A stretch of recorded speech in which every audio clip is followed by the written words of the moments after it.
Good evening, friends. Hope you're having a good day. You know how it is.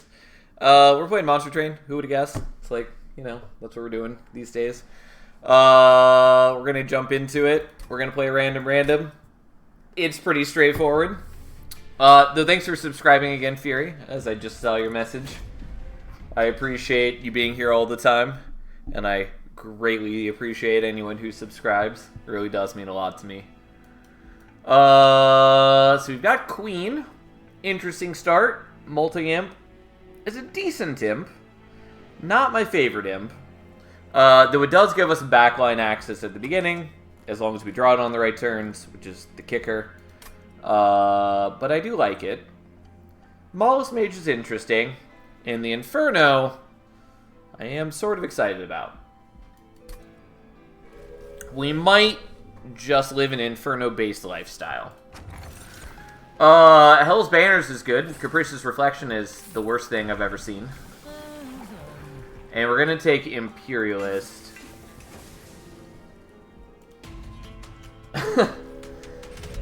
Alright, Mark of Invasion. Let's hope that we're able to get the Collector for once.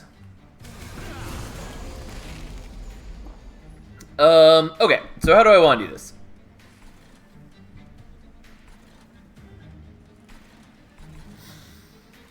So, we're going to do that.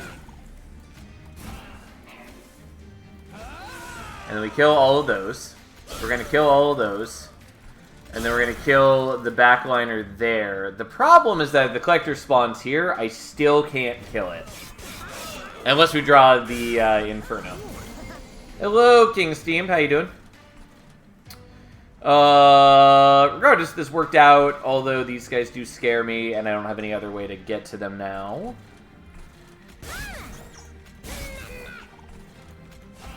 You don't do any damage, so we can ignore you, and then let's just get some damage here.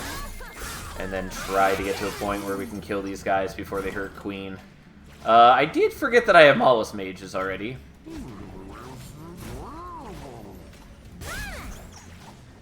Okay. I mean, that's sort of okay. It doesn't totally help. I really wanted to get to a point where we would kill at least one of these guys.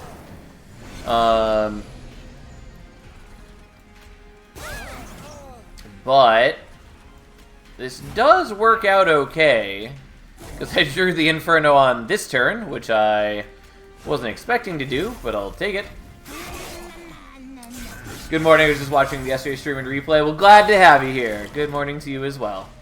Yeah, we'll just Inferno again. We even get the extra 10 magic power from the Mollusk Mage before we absolutely decimate the poor little creature. Okay, so here's when we need to start making responsible or irresponsible choices. The responsible decision is we take the Fledgling Imp or the Ritual Battle, probably the Fledgling Imp. The irresponsible choice is that we immediately forego anything except Inferno, and we just look for -2 and like Spell Chain or Holdover on Inferno, and we just do that.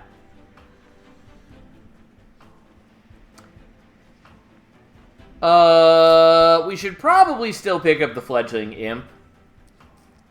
Imp because Artifact. Well, I mean, the Imp is good regardless, Artifact or no, since we are running Imperialist Queen and Fledgling Imp, ideally with a Welder Helper fused in with Imperialist Queen, is a very potent strategy. But we also started Inferno. And the less cards I draft is the less cards I need to remove.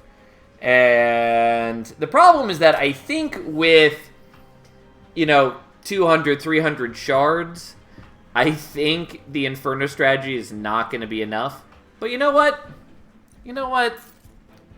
Who am I to play responsibly? Fledgling is one of the premier imps. Yes, I would say that Fledgling Imp is probably, barring like Transcend Imp, it's the best imp. Like, Welder Helper's quite good too, but there are plenty of other ways to do like, defense. Fledgling Imp is one of very few things in the game that buffs a whole floor. And the amount of power it gives is pretty strong in general. You played that Imp line yesterday, want to mix it for viewers? Well, there's the holdover. Come on, -2. There's -2. Done.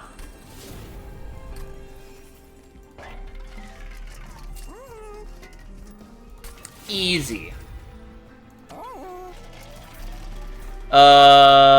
And then we're gonna get shards for shard's sake. We're gonna fuse this one in to do that. Intrinsic goes on this just so I can take shards because I'm doing that for no good reason. That's gone. That's gone. That's gone. Alright, on to Battle 2.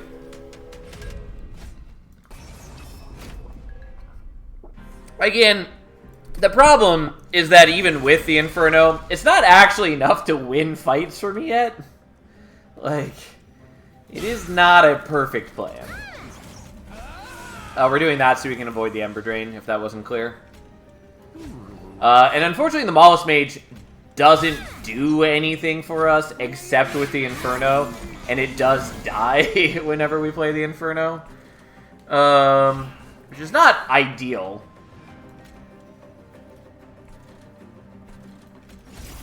Yeah, I really wanted that not to discard the other foregone power, and unfortunately they're slowing down my draws. So here's that. Unfortunately, we are going to leak things because I didn't get an Imp here. We at least murder all those. And then this is what we got. Luckily, the boss does not have a ton of health yet. Also of note, I should have played out both of these first to trigger the Hell's Banners. I didn't. Also, I'll tell you right now, it doesn't really fucking matter what I do, since it's dead, and if it survived to the next floor, we were just going to Inferno it again. Queen be damned.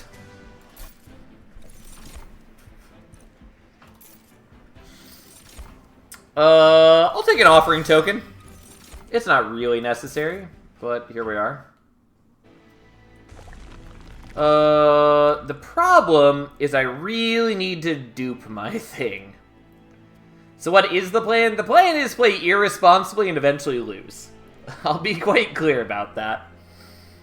But it's gonna be a trip.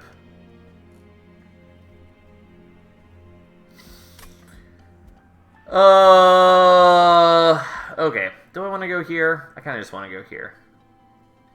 Healing also not bad with my life choices, though. But I do kind of want the double artifacts. Those are not the artifacts I wanted, but I'll take Unbroken Horn. Ooh, yeah, this would have been a good time to play responsibly. I mean, it wouldn't have worked so great with the imps that we were going to set up. I still am just gonna do Founding Seal, and we're going to maybe actually take this banner. Yeah, I guess. I mean, these are not bad, but we're gonna skip. Okay, so this partly depends on how quickly we draw things. Because if we draw things quickly, and by things I mean the one thing we care about, then we're fine. And if we don't, then things look a lot worse real quickly. I can go there. I can go there, and then get the Ember Refresh, and then you go there because who cares? And then that's worthless. I just need to draw the Inferno. Well, we're doing that. And we're going to do that, which unfortunately doesn't kill him yet. Great.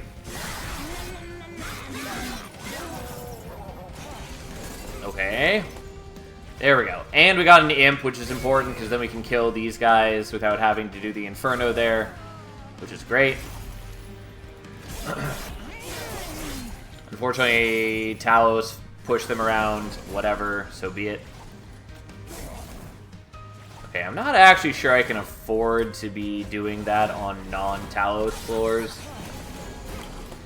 Yeah, I think I needed to be more aggressive in my infernoing.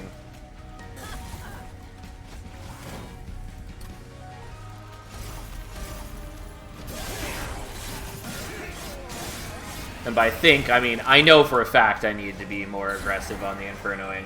Alright, let's try this again, see if we can salvage this. Part of the issue is I'm also not at a ton of life, and any enemy that I let get past me is very painful. I tried to remove as many cards as possible, basically, but this is the exact problem with that plan, is if I, like, even having removed as many as I could, if I don't draw the Inferno quickly, we just lose.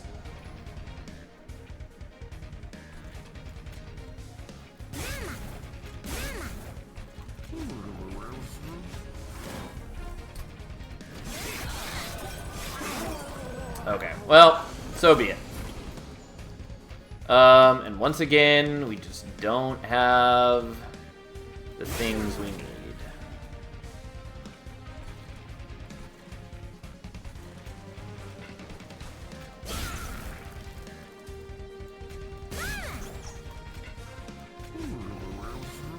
That gains me some armor. The armor doesn't really matter.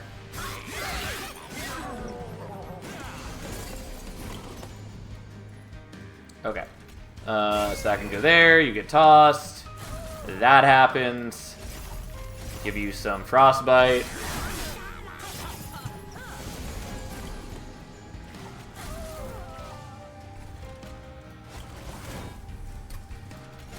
Have some more frostbite.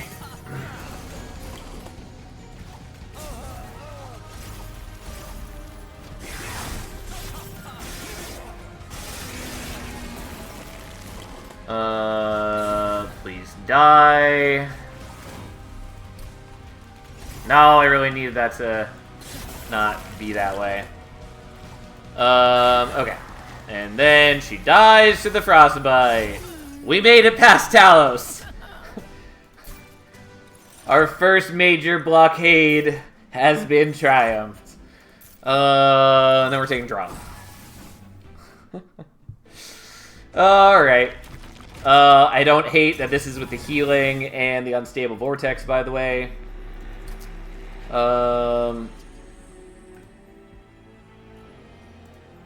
It's a shame that I can't use Spell Chain on the Inferno as well.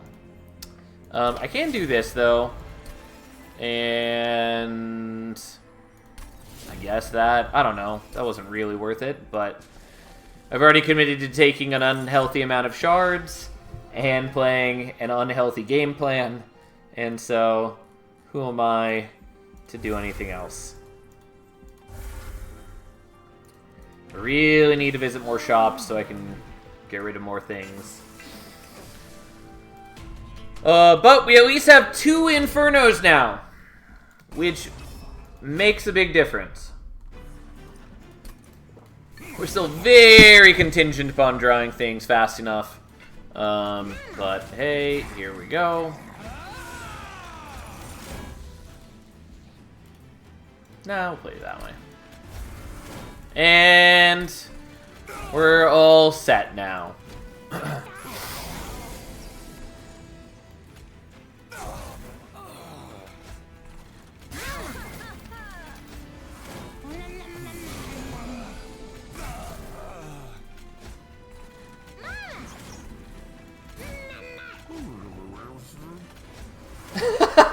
This is a plan, I guess.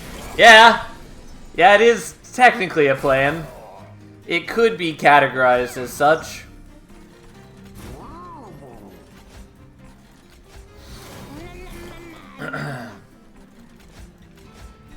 And just for good measure, we'll gain some armor there, but doesn't really matter.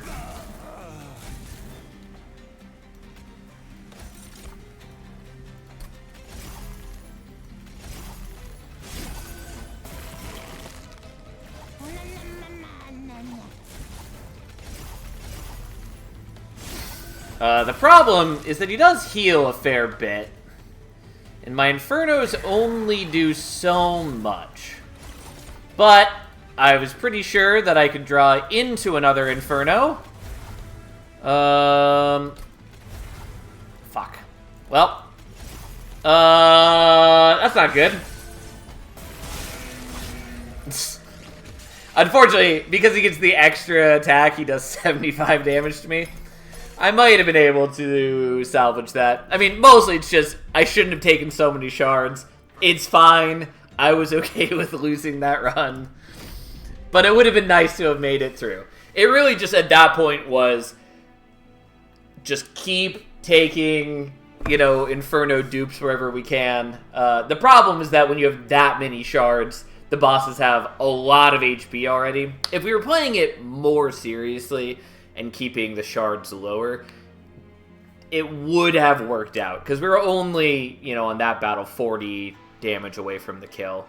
Yada, yada, yada. Anyways, it is fun to just run all Inferno when you start with it, since that's a pretty rare situation. Even if that time it did end in, you know, misery. Anyways, we're up against Temperate. Who cares? I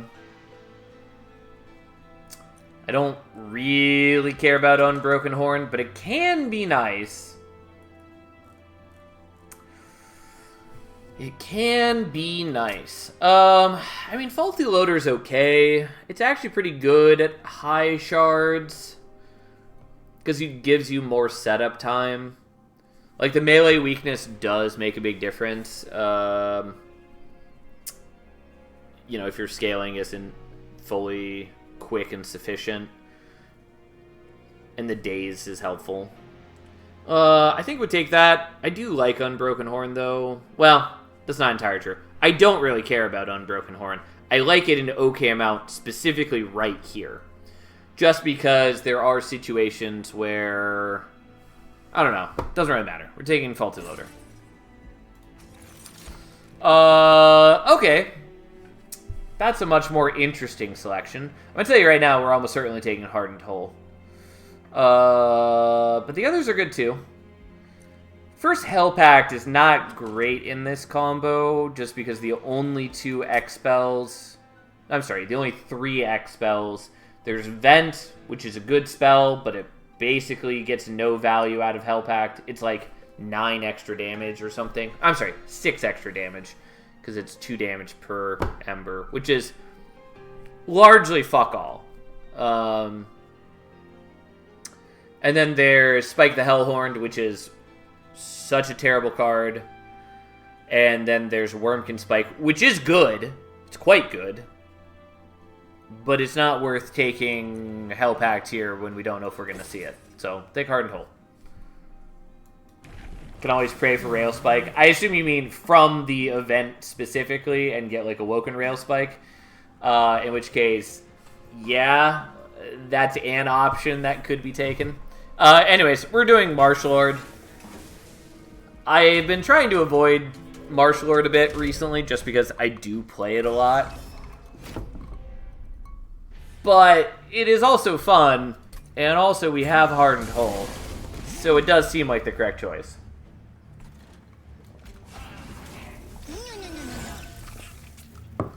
Okay. Yeah, let's just do... Oh, you already hatch after that. Let's do that then. I forgot that with the reduction in shell, it takes almost nothing to hatch this.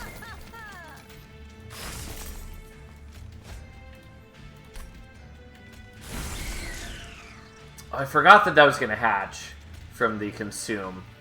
Well, that's interesting. Unfortunately, he got rid of the melee weakness. Whatever, who cares? It doesn't really change anything. I may as well ascend him just so we have another attacker on this floor. Unfortunately, I need to build up charges before the bog flies actually do any meaningful damage. But hey, we're working on it.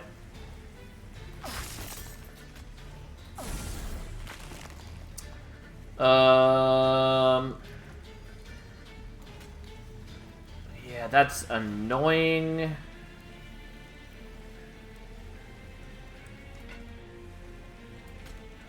So this way we can at least kill the second guy.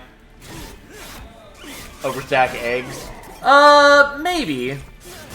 I don't like doing endless eggs normally, but maybe we'll consider it. What I'm hoping for, honestly, is... Yeah,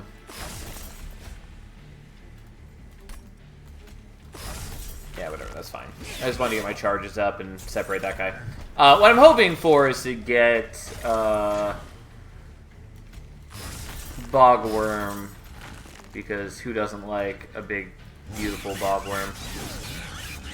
I said to overstack, not endless. Yes, but like the easiest way to overstack right now would be to do endless, where we just keep playing it on the lower floor, bring it up to top floor, hatch it like instantly, and then it comes back next turn. Because yes, that is an option. Do I want the Echo Infusion? That's a maybe. Do I want the Bounding Echoes? Kind of. Because we could make the Echo transfer infused, which is useful. It's probably worth taking the Bounding Echoes. It is also a consume card, which is useful. I'll take it. Nope. We don't need Ritual Battle. We should be fine without it. And then there's Apex Imp. I mean, I'm sorry, Apex Imp, but we're not going to use you. You are an incredible unit. But we're not doing that. I mean, legitimately, it would be worth considering a pivot. Also, I'm mad that there's no Wormkin banner at this ring. Just get the item that puts 4 units on middle floor, then the card that fills all slots with charges and use it on top floor, then just to use Ascend on every unit in one turn. It's simple. I mean, what's a better plan than that prototype is get Sketches, which is the 4 units mid-floor, put Intrinsic on the Hidden Passage, ideally get 2 of them, and then just play Echorite on bottom floor, and then Ascend it to mid-floor, and then Ascend the egg that it generates as well. And yes, I'm aware that you're not being serious, prototype. But I'm just saying, there is a version of that plan that does make sense. Anyways, what do we actually want to do? I think we're going to go to the left here, although I do kind of want the banner. With Hardened Hull, we can probably get by without taking a banner here, and just minus costing my spells or getting Permafrost on... The Bounding Echoes could be good. I'm glad you even had a better idea than mine. Shows how you really know this game. I have spent a lot of time thinking about this game. I know it doesn't always show when I'm playing silly. Like last run where we tanked an otherwise winnable run by taking too many shards and insisting on Inferno and only Inferno. But I've spent a lot of time thinking about this game.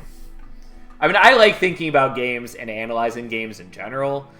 That is just the kind of person I am. And frankly, too much of my brain is devoted to games, and a equally unhelpful amount of my brain is devoted to other like media, like the audiobooks that I listen to and all the shows I watch.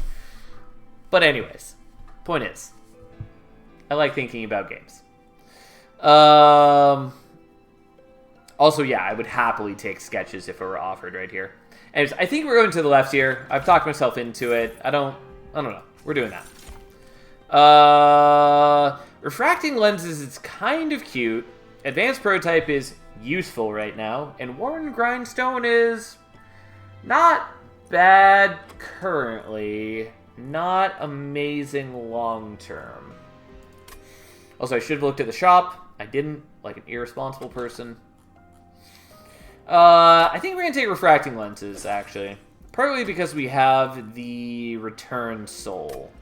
And also, we're probably going to be using... I mean, we're going to be using some consume cards later. Yeah, sadly, can't do the holdover. Would have taken holdover on the Echo Transfer or the Return Soul, but I can't afford it, so.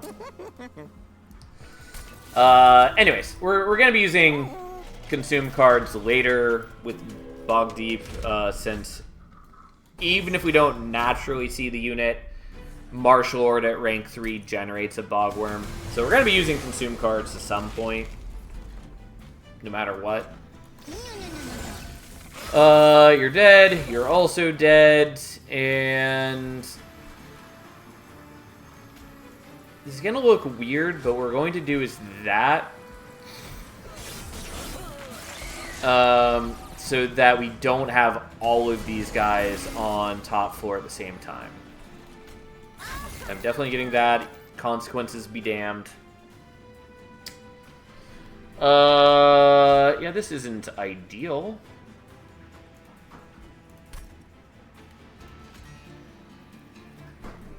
So if I do this, just getting any charge on this floor means that we kill 3 of them, because these guys then have some attack. You're still dazed for 2 turns, and I think that means that you will die to the pyre without hitting it. And so if I kill you, then we should clear the whole floor, and then you can kill one of these guys. We do still get some scary dudes on top floor. I don't have a lot of support for my bogflies. Okay, she did get 1 hit off. I couldn't remember exactly how it's going to look, but whatever, fine. Okay. And then luckily, you guys are still dazed, and so we don't lose more health. You're dead. And then let's give it to the highest health Bogfly. I guess we could have done it to Echo Raid. I was thinking we were up against the sweep boss for some reason, even though we're very clearly not.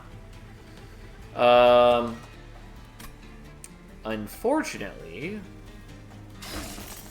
the only spell we've got in here is this. I would have loved to have used a hidden passage right there to bring them up top, but we couldn't. And also, frankly, it doesn't matter, because our big, beautiful Bogfly just kind of beats him to death. And there we go. That's a better Bounding Echoes. It's a shame that the one that we got is not infused, and it already got permafrosted.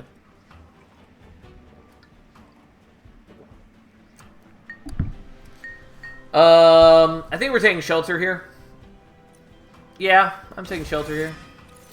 It's a good card. We're skipping these.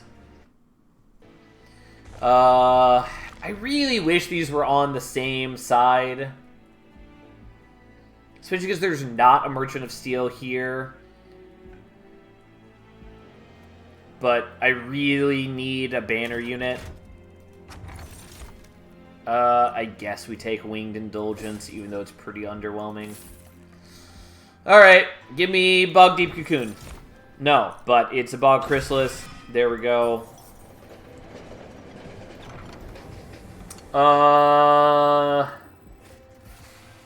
Okay. Do we want Hef? Kind of. I mean, Hef Infusion is good. It's not really what I wanted right now. But it is good. I mean, let's take Wingmaker. Let's at least keep it as an option. Taking Hef's Constellation does nothing for me right here. If I had already, like, fused in something. I don't know. It doesn't do anything for us, so. we do that, we do that, we do that. And thus, we have some things. I should have played down the backliner or played the Wingmaker. I'm sorry, we're doing Wingmaker. I, for some reason, thought I had enough energy to do both, and I didn't. Even just the Wingmaker is good. It is good. It is a very powerful spell. Anyways, once again, let's do this, and in not that order. Don't mind me. You would think I would get it right, especially with how many hours I have played of this game. You can tell that my thoughts are distracted. Alright, let's do this correctly, and then kill those. All that extra capacity is meaningless, but that's fine. We are not going to use the shelter, because we don't want to give it to these guys before they hatch, because all of that will be lost. I'm going to kill these while I have the chance to do so.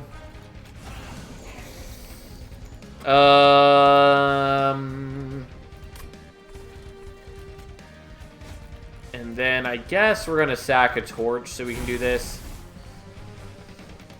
And that's that. Okay, you're dead. Oops, there we go. You're there. And then we don't quite kill you. Fine.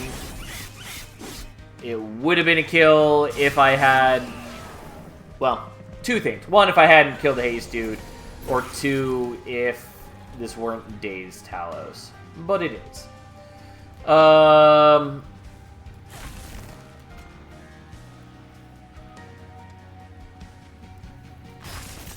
Yeah, that doesn't quite kill. Oh, well. That's fine. I leak a little bit. I also heal with refracting lenses, so I'm not, like, too bent out of shape.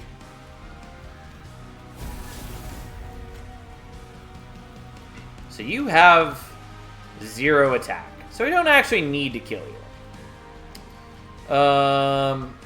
And you're at 4 damage. I mean, most of these guys have no attack power.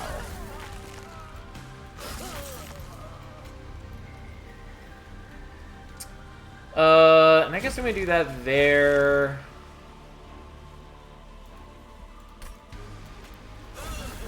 Unfortunately, the sweep does hurt my whole team. It doesn't kill anybody, though, and Talos only has a single attack per turn, which makes this easier. And then let's give 12 armor to the entire squad. Which is not a crazy amount, but it does do work for us, since Talos only has 8 attack currently. Since for once we only have a measly 40 shards going into this fight. Alright, well, there we go. Alright, we're skipping those. I kind of want to pivot to the Kinhost Vessel.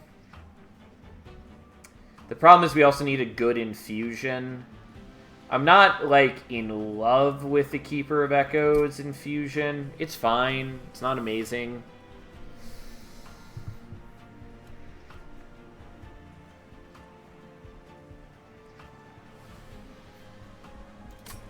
We're definitely not taking Kinhost Carapace, but I am considering Kinhost Vessel. It does work better with the Echo infusions. And you're right, we do have Hef as a possible infusion, which I already forgot about. Yeah, let's do Kinhost Vessel. And then we're taking draw, because why would we not take draw? Hellvent, fine. We're gonna go here, though. I think. Just minus cost some things. Hold over the Return Soul, maybe. What we really want to do is we want to upgrade the Kinhost Vessel, which I cannot do.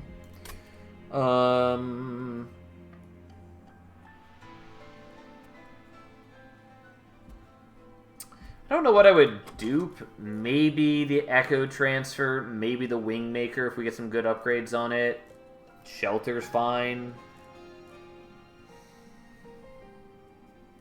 If I could guarantee drawing them both in the same turn, maybe another Kinhost Vessel. Which, to be fair, I could just put that on a different floor and ascend it with a Hidden Passage. That is an option. And with both Faulty Loader and Hardened Hull, it actually is safe for a couple turns. So, it's not an unfeasible plan. And I might do it. I think that is actually a thing that we might do. The problem is that we would like to do it here, well, after here. Like right there, I guess. Because we want to like upgrade it and fuse something in first. Because it's way more valuable than... I think we're just going here and minus costing more things and then looking for intrinsic and permafrost for the Hidden Passage.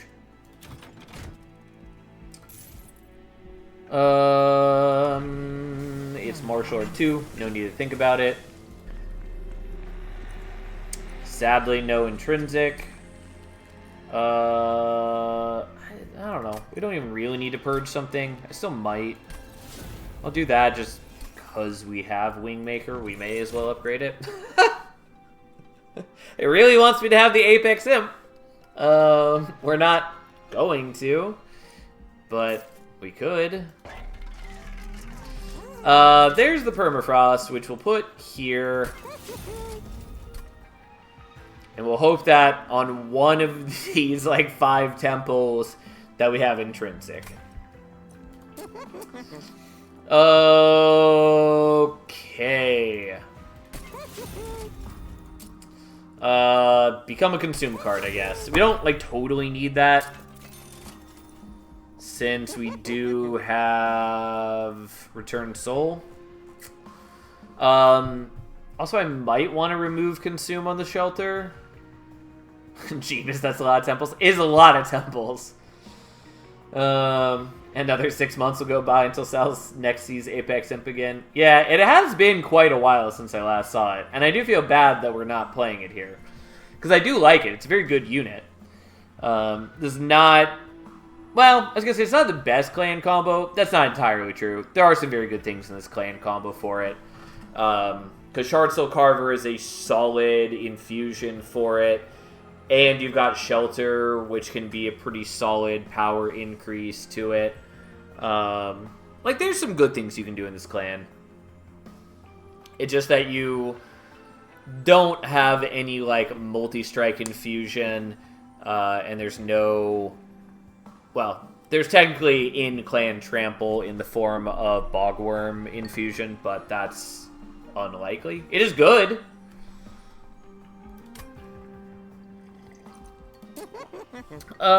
Anyways. I guess we're just going to minus cost this. And we're going to magic power and consume another of these. I guess. And you know what? No, I'm going to leave my gold here, I guess. And then...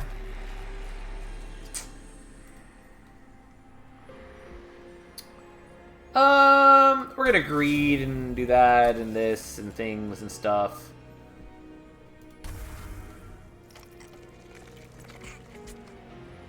Okay, we're gonna do that to get rid of the Bog Chrysalis and to take shards for no good reason other than I've sort of committed to take all shards regardless, just because that's what we were doing recently. I was hoping it was going to be the Train Steward we actually wanted, but that's fine. Yeah, we're not gonna hatch you this turn, so this doesn't really matter. But I get Ember Drained either way. Okay. Alright, let's weaken you guys somewhat. Oh, I should have used that one. Whoops. that was a mistake. Oh well, that's fine. I just didn't realize that one was consume.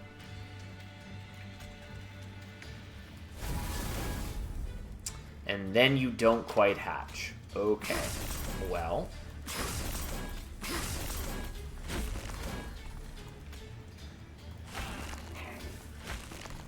Yeah, so it did matter.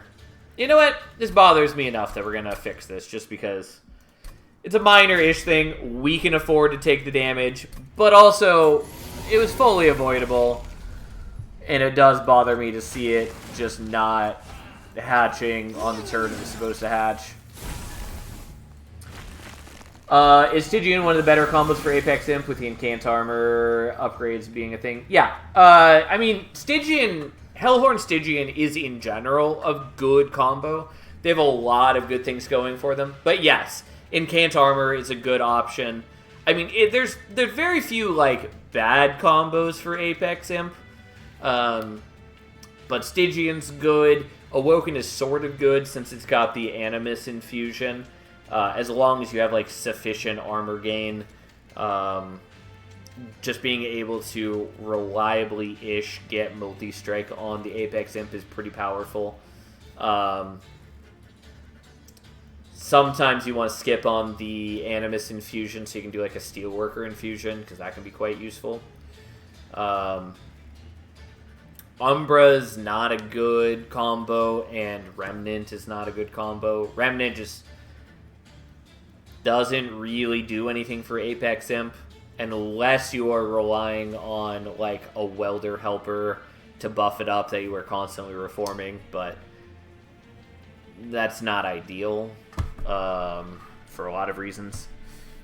But yeah, like, Stygian, Awoken, and Wormkin are all pretty solid for it. Anyways, we are not going to accidentally kill our dude. Okay.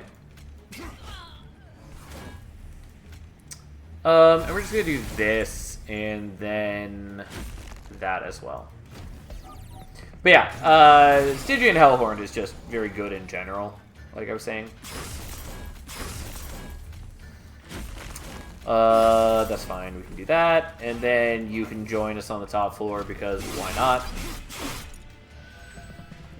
Admittedly, I should have been using those Echo Breaks to start softening up this guy, because he hits for a lot. I don't think it would have mattered right here. Oh well. Sadly, well, you know what? Let's get a Bogfly instead of the Train Steward, like I was originally going to do. And then have a pitiful amount of armor, but that's fine. We just need to get through a couple waves here, and then we're okay. Frankly, these guys are a little terrifying, but there is Wingmaker. Although if we do Wingmaker there, yeah, this is going to look a little weird, but we're going to do that. And we're then going to get back the Wingmaker, so we can also do it here. Because that's how we kill all the things. The Wingmaker coming in clutch for us. Or more specifically, the Return Soul coming in clutch. Yeah. So, here's the deal. We're going to ascend him, both so it kills his dudes, and so we can fight him a turn earlier. Because this boss, beyond all other bosses, is one that you generally want to fight as soon as possible. As evidenced by all the other times I've complained about him.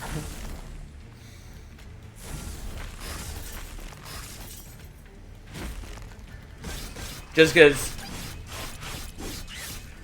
the amount of extra damage he does every time he ascends is so bad. At least this time he only had 2 attacks instead of 3 attacks last time. Turns out, don't take an insane amount of shards. Reminds me of the Chicken Chaser line from Fable. Wingmaker, you make wings.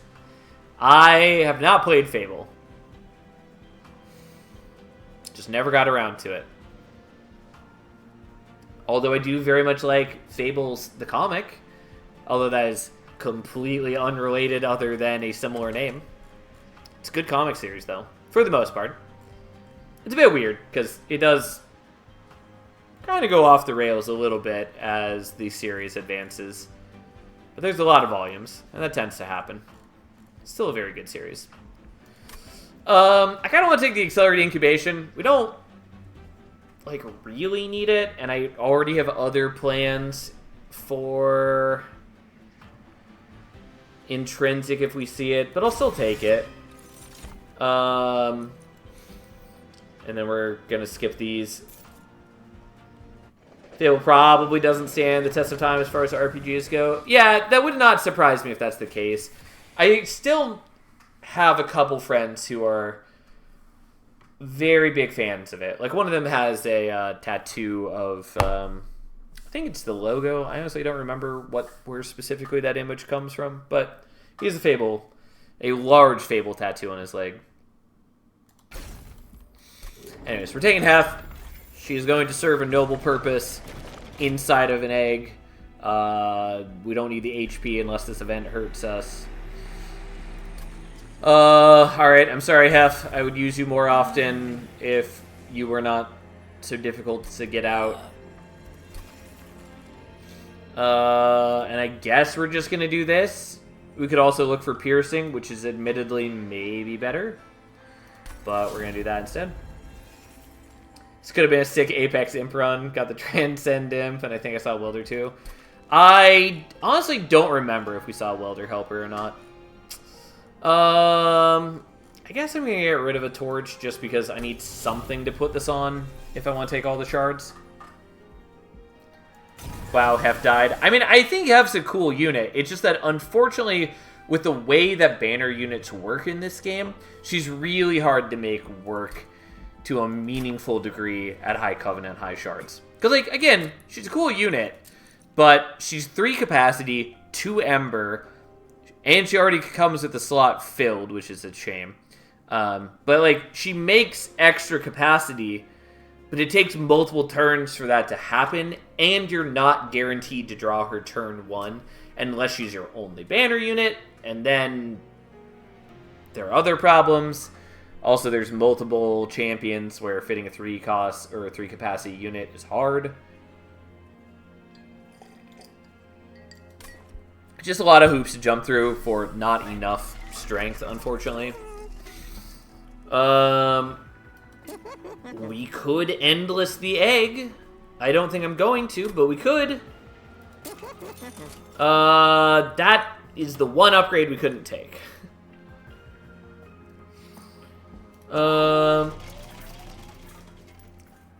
She's a great champ, though, what Penumbra should be. Yes. If I could swap the functions of Hef and Penumbra, I would absolutely do so. Way cooler ability. Would love to do it. Unfortunately, Penumbra is what we got. Yeah, the banner unit mechanics is both a boon and a curse for the game in general. Yes, I will strongly agree with that. I like it for the most part. It does lead to a lot of interesting gameplay once you know that it's there, and there's, at a high level, and especially in the DLC, there's a lot of interesting things that it leads to. Unfortunately, it does also narrow down some other things. Like, you do lose a lot of the feeling of, like, when you first start playing Monster Train, and the way that it's usually described to people is being sort of a mix of a deck builder and, like, a tower defense game. Obviously, there are games that have come out since then, like Tower Tactics Liberation, that are explicitly a deck builder tower defense game. Nonetheless, you get the point. And I do think Monster Train is cool approaching it from sort of like a tower defense mentality, and unfortunately, at a high level, when you're doing single floor setup, you basically abandon most of that. And you largely just do a single floor, top floor setup basically every time.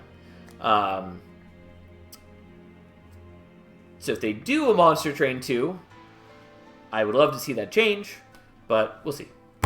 Who knows? I mean, Penitent Remains is fine. It's actually better with eggs because you double dip on it. I think I'm okay with taking this. Primordium is the best user of Penitent Remains, but, like, there are some good users. If I didn't have Hardened Hole, I would take this. Although I guess we have half infusion, so we do have some base HP anyways. Unfortunately, I really wanted Multi-Strike and or Quick. Have there been any hints of Monster Train 2? Yes and no, kind of. So a long time ago, before they did Inkbound, they put out a survey that was asking about the general, like, player feelings about Monster Train in a variety of ways. Like, how happy we are with the balance of the ability to do nutty things like Transcend Imp, like all the crazy things Transcend Imp can do.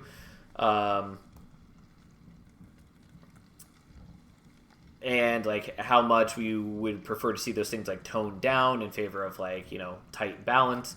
And how interested we would be in, like, certain types of cosmetics, like cosmetics for the train. Nothing ever came of that. They ended up making Inkbound, so who knows if that survey actually ever went anywhere, or if they decided that the survey just showed there wasn't enough hype for a Monster Train 2, enough interest in it. But anyway, so they've been working on the Inkbound, but they just recently said that they're done working on Inkbound, and they are officially working on their next game. So maybe that's Monster Train 2. Who knows? Who knows? We'll see when they announce whatever they're working on next, I guess. So.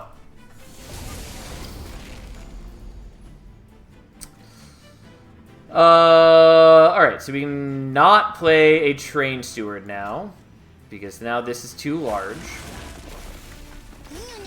We're still going to play you in front, because we can. We'll play that there. We just murder those. Maybe a spiritual successor or something. Yeah, like I said, there's just really no way to know what they're working on. Like, I want to hope that it's Monster Train 2, because I so badly want it. And also, I said this before, but I think in a world where Slay the Spire 2 has been announced, like, it probably gives more permission, like, well, not just that it's been announced, but with the amount of hype surrounding it by, you know, like, veterans of Slay the Spire and all that, I could see it potentially spurring devs to see a sequel to a deck builder as more feasible now. I completely forgot Slay the Spire 2 got announced. Yeah. It's sort of easy to forget about because we haven't seen too much about it yet, and it's sort of nebulous on when the release date is. It's sometime in 2025, and then it's going to be in early access for, like, at least a year or two. Who knows? But, yeah. Hopefully it's good. I'm not the biggest fan of Slay the Spire, but even I am quite excited for it.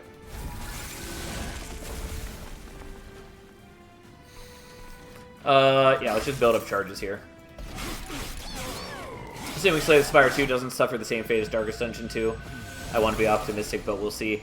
I mean, I have multiple things to say about that. Like, I don't think Darkest Dungeon 2, I like a fair amount. I will agree that I probably don't like it as much as Darkest Dungeon 1, though it still has gone under a number of patches since I last played it. I know they're still, like, adding a bunch of stuff to it, so I admittedly don't know how much has changed since then. Nonetheless, I do think Darkest Dungeon 2 is a pretty good game. Moreover, I really never want to fault devs for trying something different. I get, admittedly, pretty frustrated when people bash on devs for not making just the same game again or working on the same game for like 10 plus years. I don't think that's feasible. I don't think that's healthy to treat devs that way. And if they have a project they're passionate about, I'm always happy for devs to explore those projects. That said, yeah, I do agree that Dark Dungeon 2 probably not as good as Dark Dungeon 1. Nonetheless, what they've shown off for... Oh, we're just going to kill that guy because he's awful. What they've shown off for...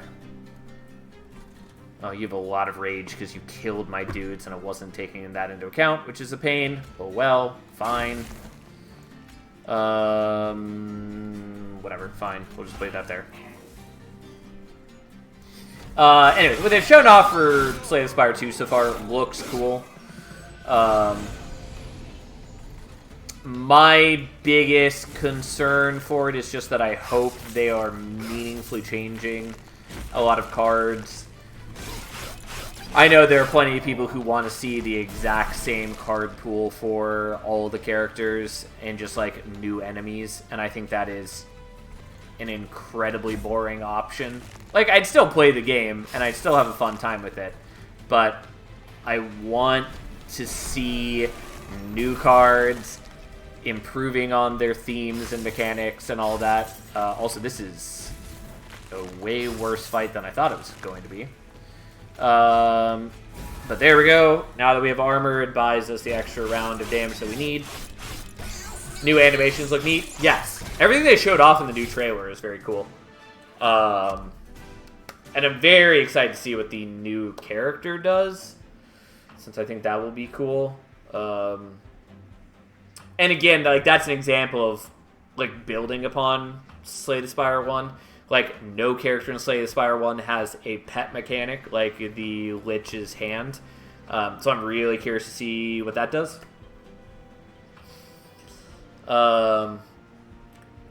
Ironclad and Silent both have a fair amount of new cards shown, with the other two characters being new altogether. Yeah, I haven't been following too closely, so I haven't seen much of the new cards. But yeah, anyways, that's just my personal thing. It's just, I want to see... by the way, we're not taking this because it doesn't work great with the eggs, and also it's kind of underwhelming. We don't need Soul Cripple. Ancient Resonance is not bad, but at the moment it's just a worse Wingmaker, and so we're going to skip that. The melee weakness, actually, I probably should have taken, since it works super well with Trample. And then I think we're going here, even though I still haven't upgraded my egg, sadly. But, and admittedly, this would be good. I could wait till I go here and then dupe there, but that's so long to wait for this plan to be online. Let's just do this. And give me Intrinsic. Okay. So, Intrinsic on the Accelerated Incubation is a good plan. It's a great plan. We're doing this, though. Magic Power is going on something because we're taking shards for shard's sake. And then, sadly, we're not going to have enough units to keep fusing together. But, hey, here we are. Sadly, didn't get upgrades on this before now. At least we got the infusion done. But yeah, I hope Silent especially doesn't fall into the same old Shiv and Poison archetypes. Like, I'm expecting largely the same archetypes. I just want a full refresh of the card pool. Like, I don't want them to just one-for-one port the same cards over and call it good. I think that's boring. I think that's bad, etc. Admittedly, beyond that, what I hope for is I would hope for them to change their design philosophy some, because I dislike a lot of the design philosophy in Slay the Spire 1. Also, it would maybe finally convince new devs of deck builders to stop copying mechanics I hate from Slay the Spire 1. Like, I know this is a personal grudge, but I'm so tired of seeing certain things from Slay the Spire used in every new deck builder that I play. Jank rant time. 100% on point, Fury. But, like, for instance, I was playing some demos recently, like Commander Quest, which is very fun, by the way. I was considering playing it on stream, but I'll probably wait until it's in early access or whatever, although I have no idea when that happens. But, like, while it's battle gameplay is totally unique. It copies exactly the maps of Slay the Spire. It copies exactly how the events are in Slay the Spire, including random RNG and the chance for things to just be shitty and bad for you. Also events that just like jam cards into your deck, whether you want it or not. Hate that. It has this... It is almost one-for-one the same artifacts as Slay the Spire, including like really boring artifacts like increase your max health by 4. Such a boring artifact. It's the same upgrade system as Slay the Spire. Is the same stupid boss artifacts as Slay the Spire. I really hate Slay the Spire's boss artifacts, and it makes me viscerally angry every time I encounter a new game that copies the same energy at the cost of a curse. Like, hate it, tired of seeing it. Makes me so mad that games just do this without really, like, considering why they're doing it. I guess it wouldn't be the worst with 2 new characters in the new context of the old card pools, but yeah, it could be kind of boring. I feel like Peglin is one of the worst perpetrators of that. I like a lot of the gameplay, but some of the mechanics lifted from Slay the Spire just don't work. I haven't played Peglin, but yeah, like, that's largely my argument, is that some of these mechanics are fine to use in other new games, but they should not just be the default without considering if they really belong in your game or not. And that is how they are treated. They are treated as, this is the expectation, this is the default, not going to think about it any further. And obviously, maybe I'm being a little unkind to devs, because obviously I don't know how much thought they have put into things necessarily. Some of them I do, because I've talked to some of those devs, and they literally said, I don't know, we didn't think about it, we just did it. Which, I don't want to, like, shit on them, but I do think you should, like, think about your mechanics, and whether these mechanics are really right for your game or not. Anyways, I just get really tired of seeing these mechanics, especially because I hate those mechanics, and we've seen so many games that have done something new and fresh and better than that.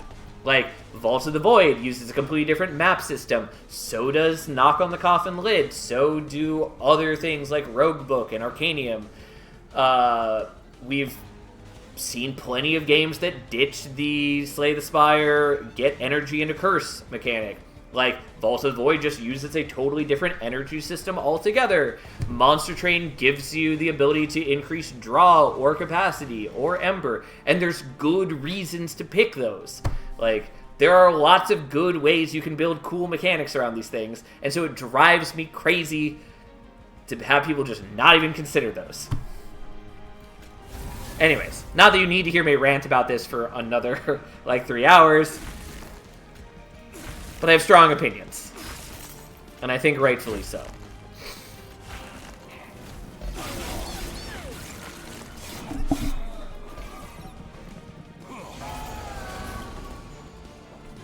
Alright.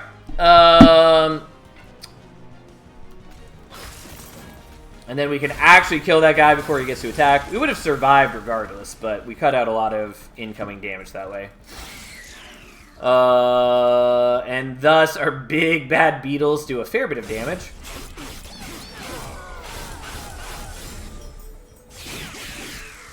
They unfortunately don't have independent scaling, but there's still a fair bit of extra power. So I don't hate it. Yeah, we'll just do that and cut out a little bit of damage.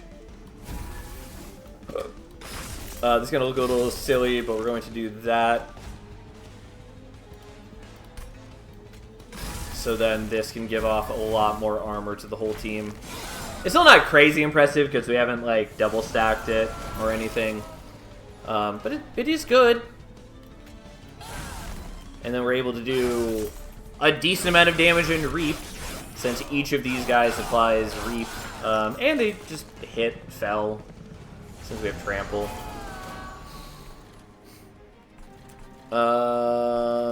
Yeah, wherever I play you... Oh, I guess you're actually not dying there. I was going to say, wherever I play you, you're giving armor to somebody. But it's not entirely true. Yeah. Having the extra beetle is cool, but it's not nearly so strong as if we had done like a Shard Soul Carver infusion or something. But hey, that's what we got.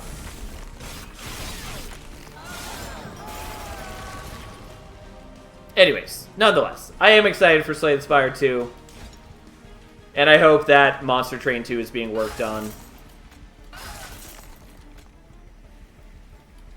But we shall see what comes of these things. I could have just ascended fell, and killed her. Oh, maybe not. Maybe I strongly underestimate how much damage I'm doing. Yeah, so it turns out I needed to be buffing the back one here this whole time. I didn't think that I did. Turns out 205 shards into fell may be actually a problem. We're gonna redo that. What is your sustain in this run? I don't have sustain, really. My defense is really just using shelter and having decent stats on my units. I will tell you the general game plan in the coming rings, since I spent a lot of effort in other things. The general game plan is look for quick for the Kinhost Vessel, and maybe do remove consume on the shelter.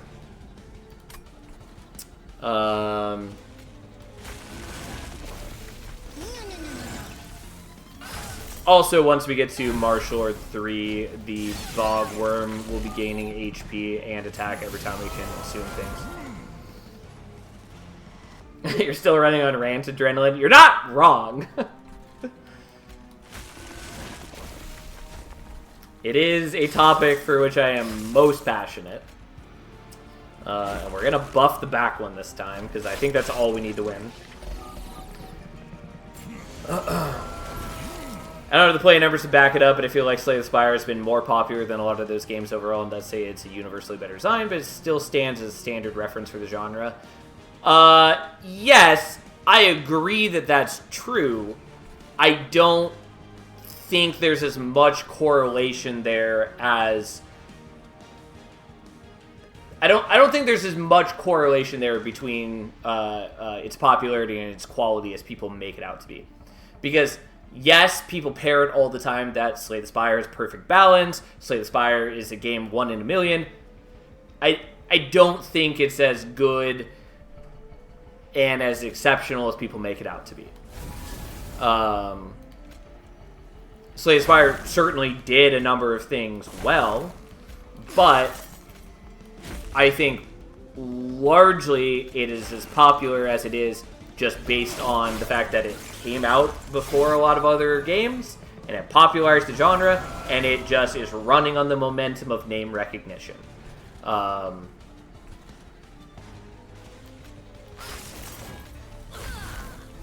I do think that plays a large part into its success, or at least its continued success.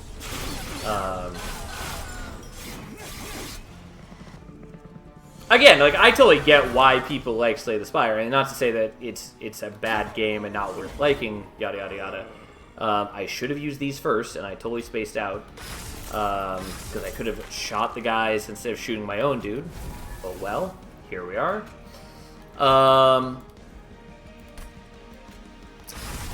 Because, like, I will say that I do think Monster Train at highest difficulty is still a bit on the easier side.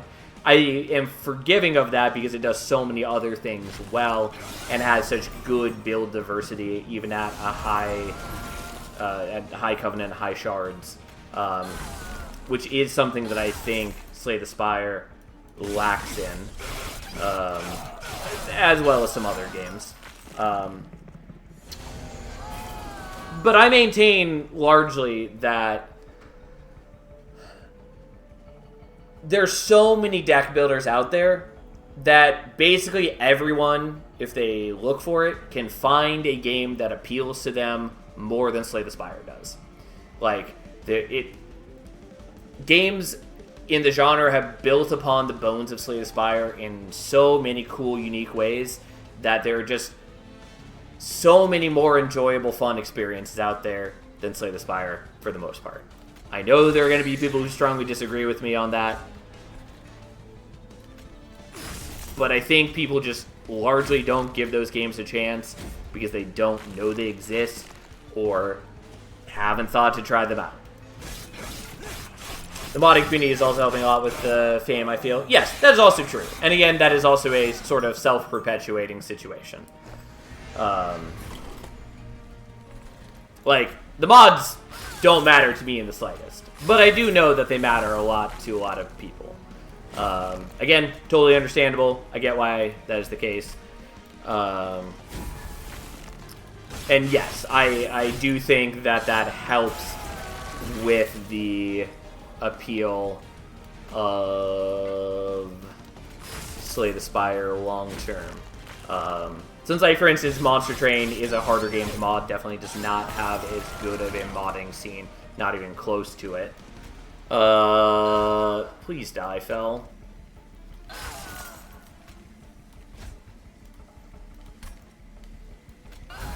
Thank God. I really need better defense. I wouldn't strongly disagree, but I still find Slay the Spire is the game I go back to most in the genre with the overall balance and build diversity. Like, I get it. I get why people like Slay the Spire. Not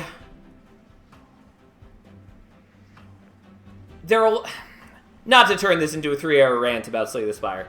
There are a lot of things I dislike about Slay the Spire, and I think people oversell how good the balance is in that game. Because, for instance, people all the time tell me there's no useless cards in Slay the Spire, and then the next sentence, they tell me a useless card in Slay the Spire. And then also, they'll say things like, it's perfect balance. Oh, except Watcher, which has greater win rate than all the other characters, because it's just better. Like, that's not perfect balance.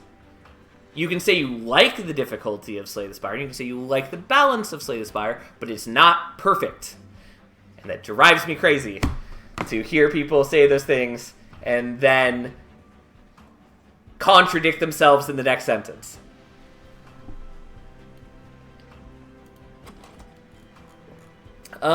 We don't really need Eternal Kinstone, though it's a good card. We don't have a whole lot that benefits from the charges. But I wouldn't hate taking it, kind of. It does sort of help with our Reap on Strike. Perfect Sandy is cute. But we don't have any, like, Inspire triggers, which is where this really shines. And we're not really hurting for charge generation to use our Echo transfers, which is the other place it would be useful. I'll still take it, I guess. Then we're doing this. I kind of want to make a third egg. We're not going to. We are going to look for quick and multi-strike. Sadly, I can't take large stone.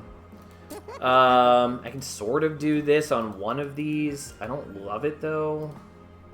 I think we're going to do HP and that on one of them, even though that's not a great increase. Why? Why am I getting endless?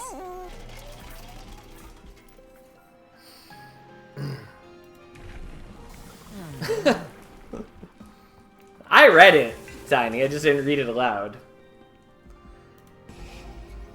And yeah, we don't have any stewards to combine here. I guess the problem is that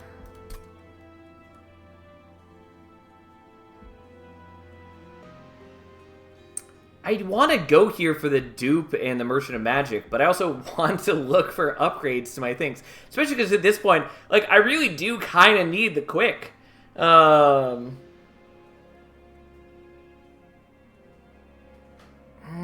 Even more than that, though, I probably just need, like, remove consume on the shelter. I think that's actually probably more important. I've definitely painted myself into a bad situation. Which is fine. Whatever. These things happen.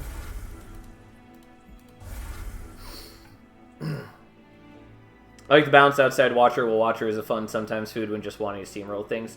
Yeah, I think Watcher's the coolest character in Slay the Spire by far. And not because of it being stronger than the others, though it is. God, fine, we're gonna take just some stats. I'm mad about this, but whatever, here we are. I do think I need to do this if we want some hope of winning this run. I'm into RTS and see a lot of people in that genre just want to turn newer games into their old favorite game rather than appreciating the new things newer RTS games are experimenting with, which can be depressing. Yeah, I totally get that. God, if we just gotten quick, like, we'd be so much stronger. Or if we get Light's Gift. Light's Gift would also be beautiful. Simply wonderful, even.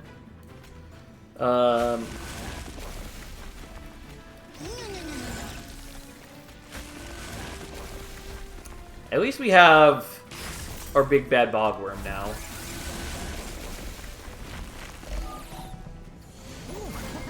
Oh. You know that you were singing the song in your head. I don't have any clue what song you're talking about, Tiny, so I always have songs stuck in my head, and it's legitimately a problem. And yeah, but in this instance, no idea what you're talking about. Alright, let's Wingmaker. Admittedly, I should have Wingmakered down here to kill the guys who were going to attack next turn. That would have been a plan. But so be it. We're just going to do some consume and power up our dude and live our best life. Sal, if I link the song, will you listen to it later? I will try to remember. If you link it, I will try to listen to it after stream. And if it's terrible, I will blame you, Tiny.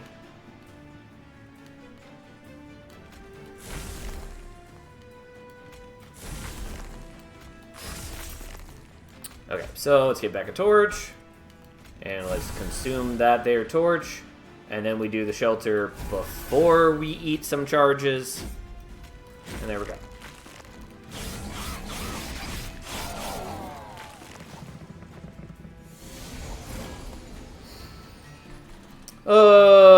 Okay. It's a shame that we don't have any Inspire triggers. Like, Infused. Eternal Kinstone is real good. Also, God, we lose so much HP to stupid Will Wings. Like, they're bad in general, but especially when we have so many shards that almost every single one of them is upgraded to do 10 damage. It's just a lot. Like, our poor Bogworm just getting the shit kicked out of it just for existing.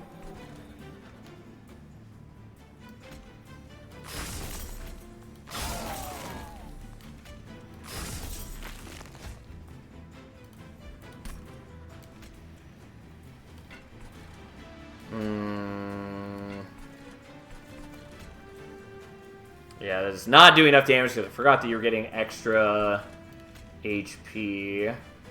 Well, we'll soften you up because I do need to kill you before you start attacking. That was a lot of damage. Maybe this is why Endless keeps appearing so you can tank it. I mean, the problem is that the Endless gets real clumsy for me. But yeah, I thought about taking Endless. And then I didn't. Yeah, this is not great. Well, goodbye, Echo Right, and then we don't have defense. I do at least get to kill these guys on that floor, which is useful.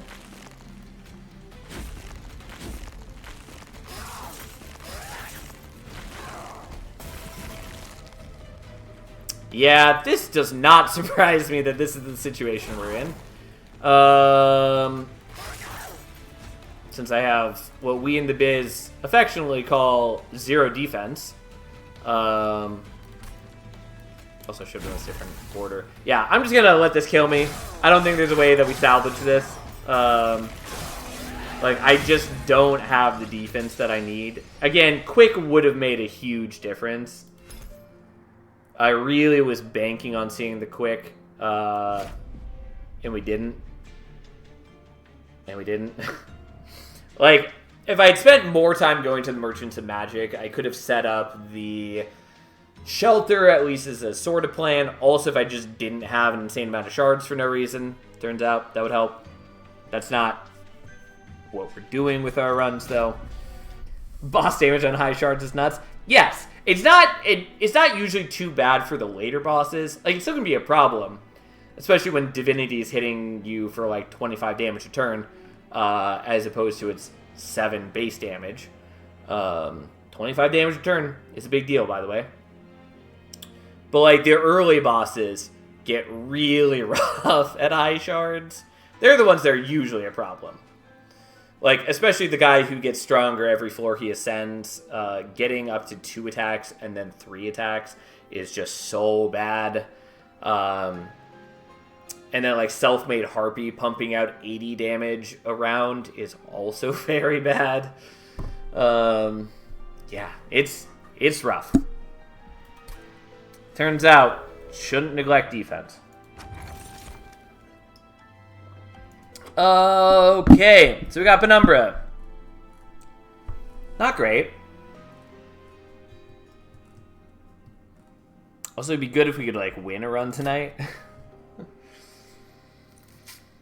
But anyways, here we are.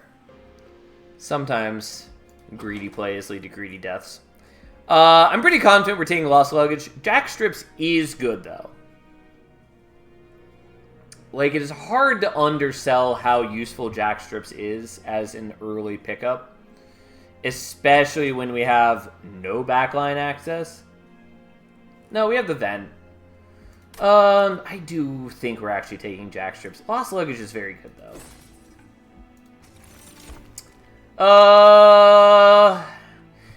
We all know that if I pick Fossilized Fangs, it's going to be the one time Glutton's not offered. We all know that's going to be the case. I'm still going to do it for you guys, because I know it's what you want.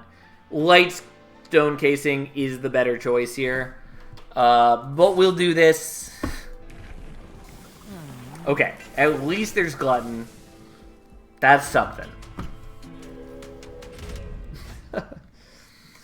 Alright, let's take the draft.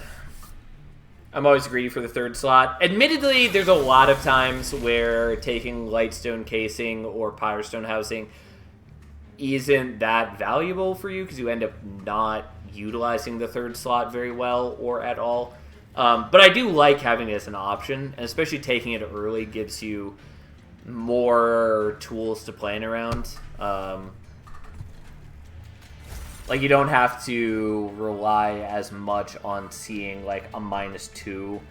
If you want to do something like that, you can just plan on taking 2 -1s and still have an open slot for something else. That's one big factor in Monster Arena. As Overslay Spire, you can pump the difficulty just to challenge yourself. Reminds me of Heat and Hades, but implemented even better because you're scaling yourself to the moon at the same time. Yes, I agree. There are other games that do more explicitly a Heat-style system in the deck builder, i.e. that's what Vault of the Void does. It has a customizable difficulty system very similar to the Heat system in Hades, which I kind of like. I think it's fun for the most part. I don't like some of the modifiers that they picked, but I do overall like the system. My only complaint with it is that it makes it a little harder to compare high-level runs because usually you're not going to be using exactly the same set of modifiers as everyone else. But it's a minor quibble, and they're balanced pretty tightly that it works out pretty well. I think we're just doing the Lifesteal Morsel instead of the Damage Shield Morsel. I was taking a moment to decide, but I think we just want as much attack on him as possible. And the Damage Shield doesn't really matter when he's got Lifesteal anyways, so... Unfortunately, we are not going to kill the Priest because we only have 1 attack, and that's how that works, and we can't really afford to fill that spot. We do with the Vent. It's not going to do enough. I'll just give you more HP. I will do it like this, so then when we draw the other vent, hopefully next turn, we will kill there. We do take a little bit of fire damage. Oh well. Oh, they just died Jack Strips. We don't even have to worry about that. It's almost like I took Jack Strips for a reason. Would really prefer any other morsel. Technically, I could have played him in front to block. It doesn't matter. He has lifesteal either way.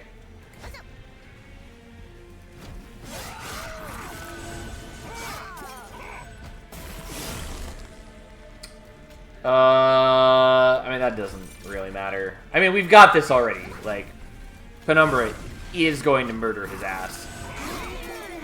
Like, Glutton is already good at killing the early bosses, and then especially with double Gorge triggers, it's even better.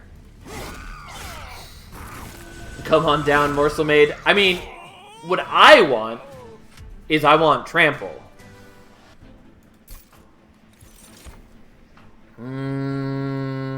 Making of a Morsel is decent, and to Umbra Assault is probably what we're taking. I do sort of want Excavation Eruption. Excavation Eruption is weird, but I do like it overall. And especially in this combo where we have terrible backline access, it's useful. Similarly, that's why we might want Antumbra Assault, though. Making of a Morsel is sort of nice, but we don't really care too much which morsels we're feeding to Penumbra. Also, admittedly, the morsels that have effects like Damage Shield and Lifesteal tend to be more valuable. Since we're getting a bunch of stats regardless, getting slightly more stats from the Morsel Miner doesn't really matter.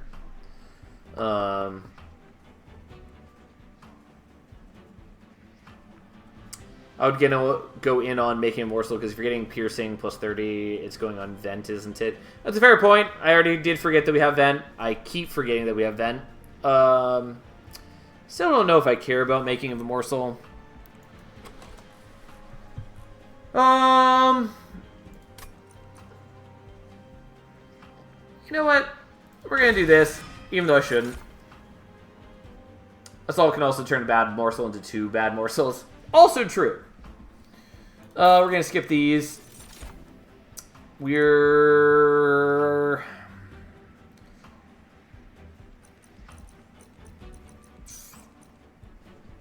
maybe going to skip these, even though I should probably take that Alloyed Construct. Hear me out, Rail Beater. Why Rail Beater? I assume what you're going to say is you want it mid-floor, so it puts melee weakness on something. And then in the ideal world, we get Trample. Oh, you want me to put it top floor with Quick? No. No. Unless we get, like, Space Prism, which we didn't get already. That's just not a... it's not a good plan.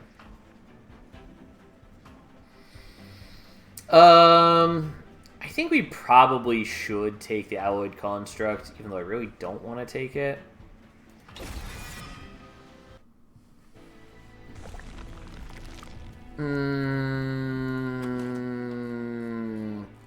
Okay.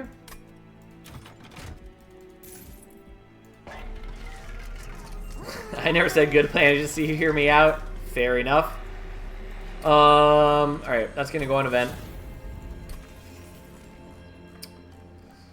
I guess Intrinsic goes on Pack Morsels.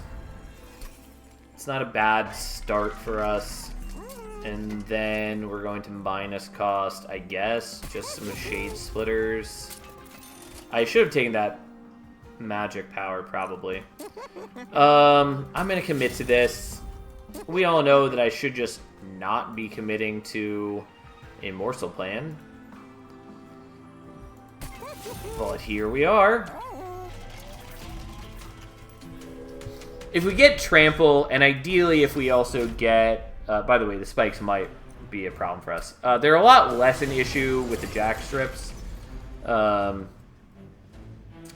Still not great here, but hey.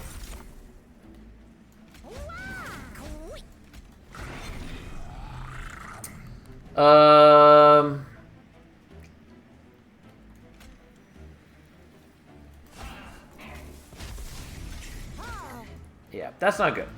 But that's what we are doing.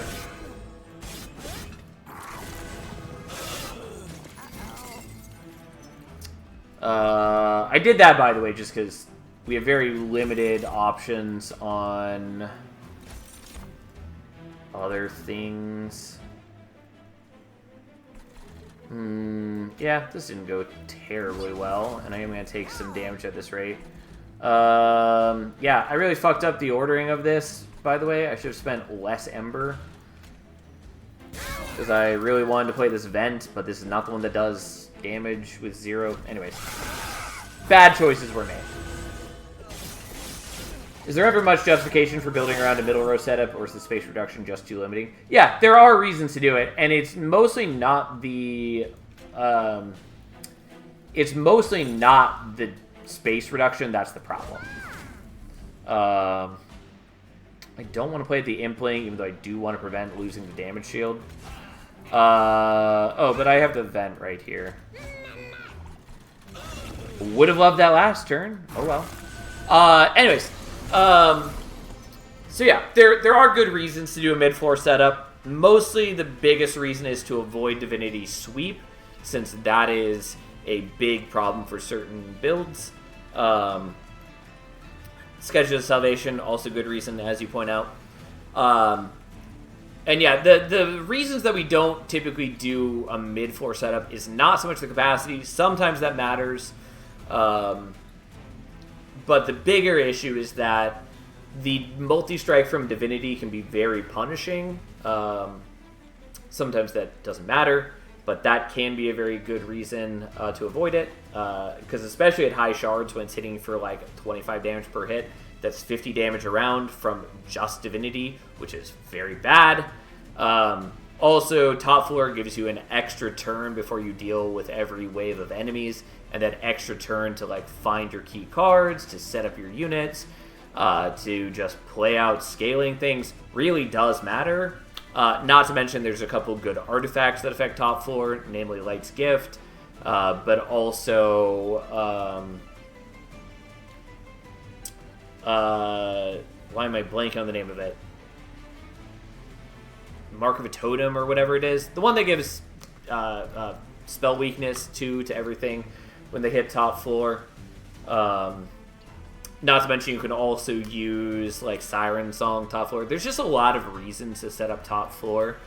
Totem Fragment, yes, that's what I was talking about.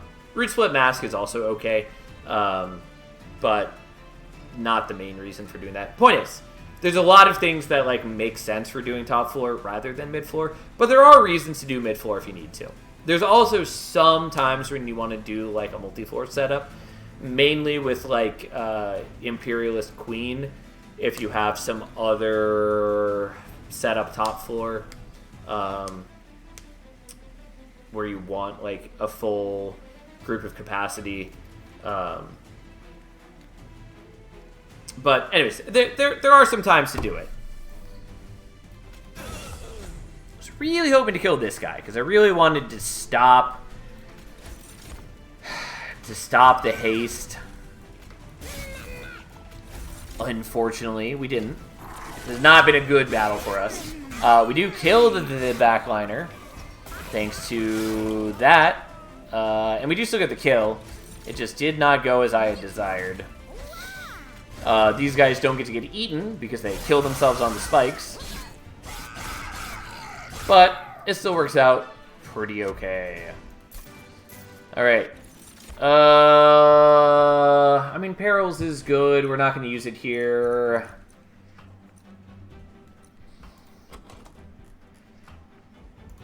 I'll take Hand Umbra, I guess. I don't know. I should probably skip it.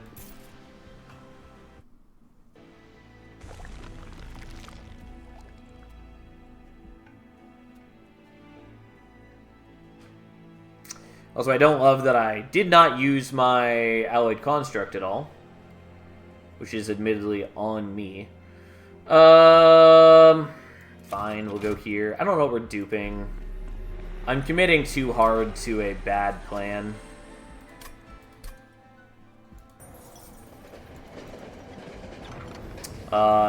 Give me a whole bunch of coins, even though this is a setup where it is a lot more dangerous for me. Morsel Maker is cute.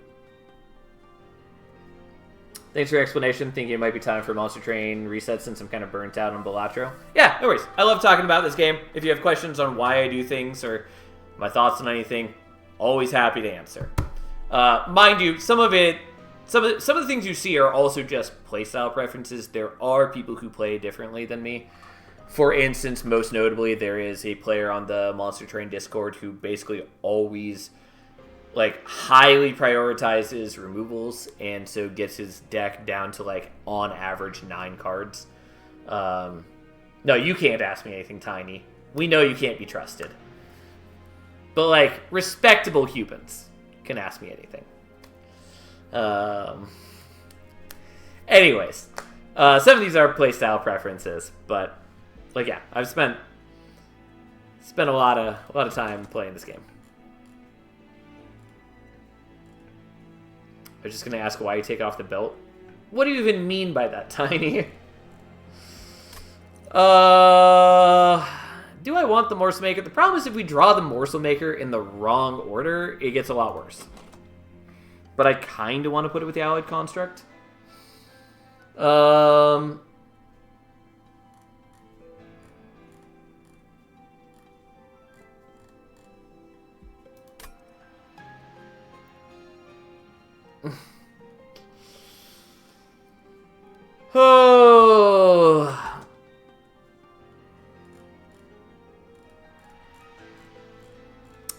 I think maybe we skip. Alright, let's skip this. And then let's -2 this. Let's purge, I guess maybe the Ember Cache. I do like Ember Cache a lot in general. But I'm taking shards for shard's sake for you guys, and that's what this leads to. And then we're going to dupe the Excavation Eruption like a madman. And we already have 75 shards. Could have also fused units. I at least didn't do that. I don't know. This is probably the best of the options. Double Explosion is the one that we really didn't want.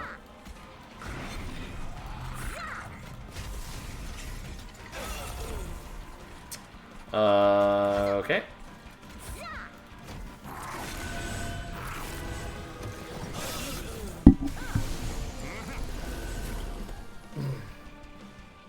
I just picked up my old file and grind Umbra through. Never really figured them out outside of spell chain perils of production shenanigans. Yeah, I mean, like, I think Umbra's a cool clan for the most part. I don't think they're that, like, complicated for the most part. And doing, like, Ember Drain is largely their best strategy, at least at High Covenant, High Shards.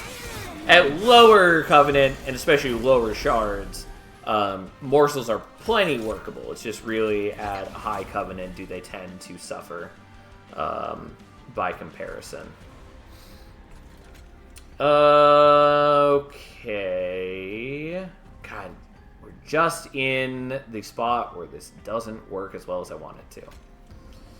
I guess we're going to do that and this and be a little angry.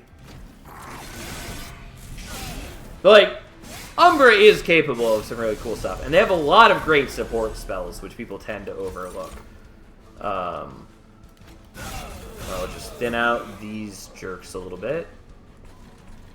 At least they're taking out that guy. The reason we have the Alloyed Construct is just because, like, Penumbra scales up pretty quickly. At least if it's actually allowed to eat morsels.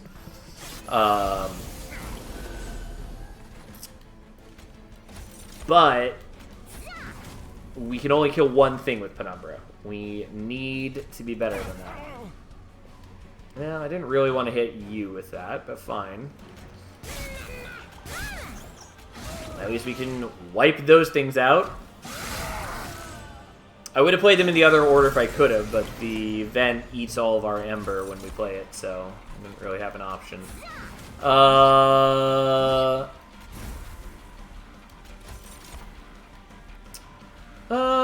You know what? Let's... Okay, that's fine. I need more HP for him. I was really hoping for, like, a lifesteal morsel. Because as is, he's just gonna die. I mean, if we can feed some more morsels to Penumbra this turn, we'll be in okay shape. Not great shape, but okay shape.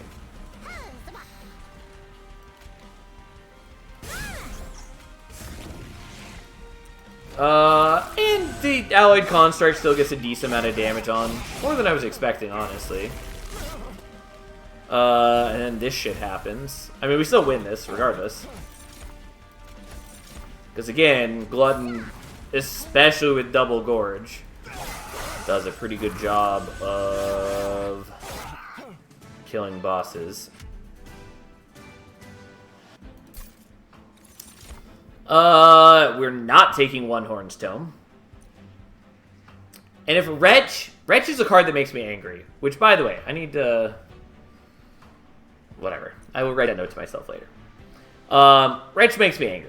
It just is so weird and dumb a functionality that it puts cards on top of your deck.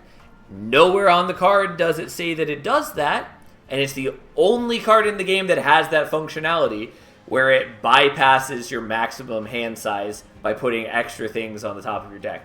Only card that does that. Hate it. If it just filled up your hand with eaten morsels and nothing more, great. I would use it much more often. Mind you, it is also still good for getting back Primordium after he's been eaten, but as is, it is a card that makes me pretty angry. We're going to skip those. Yeah, Wretch can fuck you up. Yeah. It's very annoying. Okay. I really want the draw. We're going to take Capacity. And I was really hoping we were just going to see Trample Tome, because that would have been good. We didn't. We're going to go here. And you're going to give me something I care about. That was not something I care about. Fortunately, Railhammer does not matter to me. I will take Conscription Notice, I guess.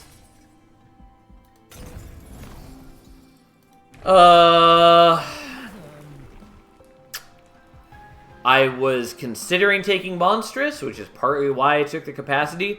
Didn't give me Monstrous. So that's not an option.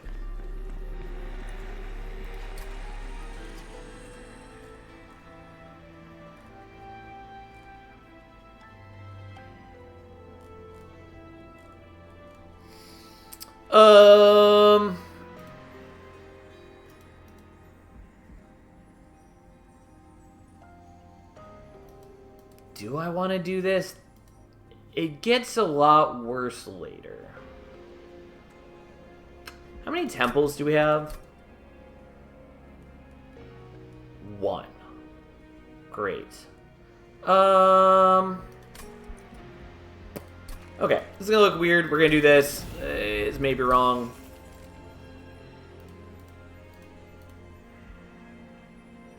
Should admittedly probably do this on the vent.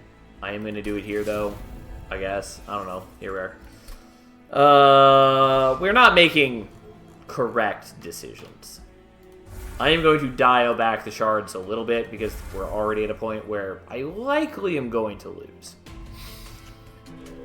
There are ways for this to work out, and the Spell Shield actually is kind of bad for us here.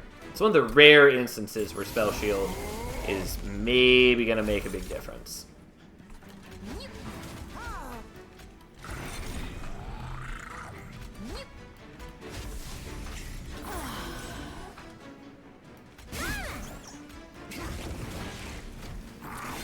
Yeah, I probably shouldn't have bothered playing that there, since they have Spell Shield too. Also, I keep forgetting that the backliner just dies.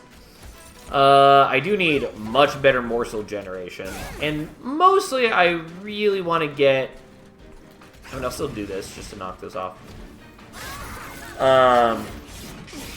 Really, I want to get... Well, A, trample, and B, I want to get, like, feast, so I can eat the morsels quickly. Or wing technology.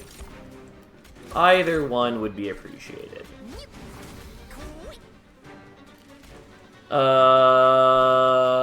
Yeah, let's do that, because that is actually useful for you to block. Not where I wanted that to go. I wanted one of those hits to kill the frontliner. But here we are.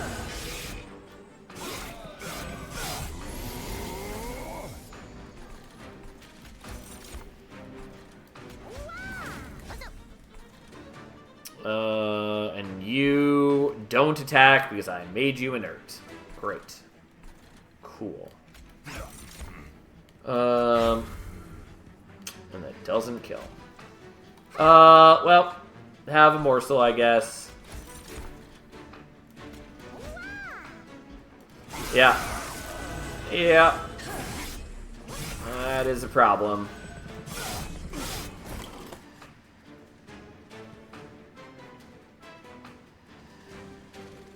Do you know you offline screen is and calm and sin? I have no idea what that means.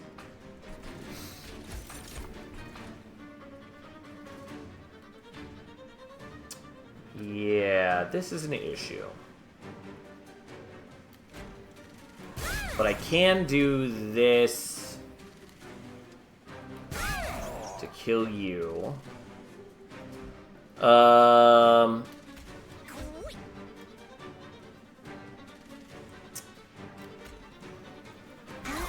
We're gonna kill you, and then I didn't get any that have attack damage, which is annoying.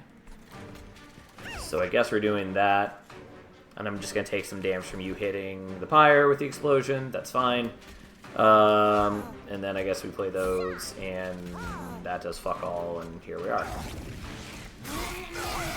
Oh, right. Okay. Well, let's just kill you.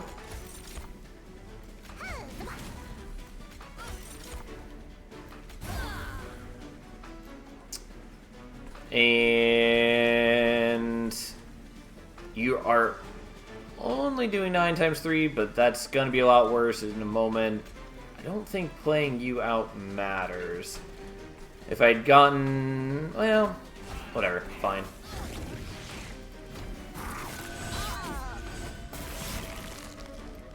Oh god, you're so bad.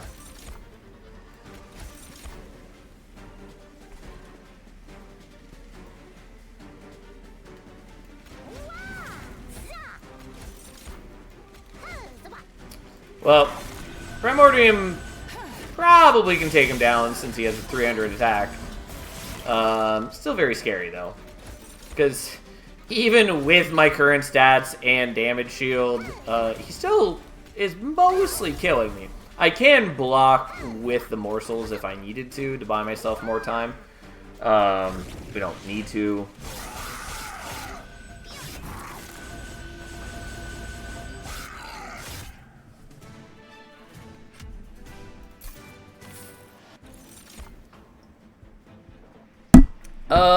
So I do like Void Binding, and Cannibalize is sort of interesting. It's not what I wanted, though. We really want Umbra Tome, well, Umbra Stone, or Furnace Tap, or Feast. Feast in particular, I really want. Do we want Cannibalize? Cannibalize is a bit weird. I will take it, I guess. And then we're gonna skip on these. The Impish Scholar is maybe worth taking. Did I just see +9, +4 per morsel? Yeah. That is how Penumbra be. And more specifically, it's actually more than that because we have Fossilized Fangs, which means it triggers twice. And so Penumbra is actually getting plus 18 plus 8 per morsel eaten, plus whatever stats the morsel themselves are giving. Like, Glutton Penumbra does scale very quickly. It's just that it doesn't do enough for you, despite that. Wing technology is a big pickup for us. That solves one of the problems.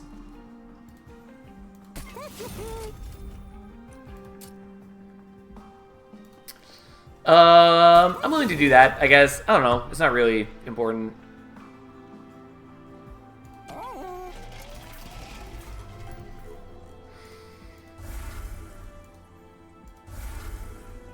I should be looking for magic power here. Not magic power and consume. Then maybe I just want that for the vent. You know what? I'm willing to put that there.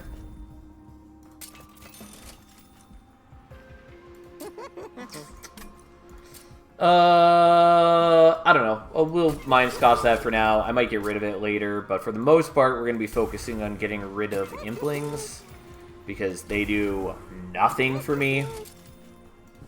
Technically, I can fuse them away, whatever. There's only one more temple anyways.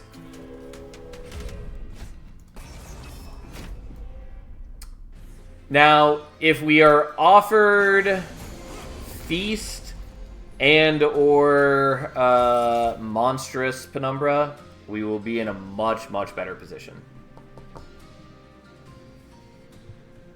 So I think you should keep a 1 meep on the chance you get Transcend Imp. No.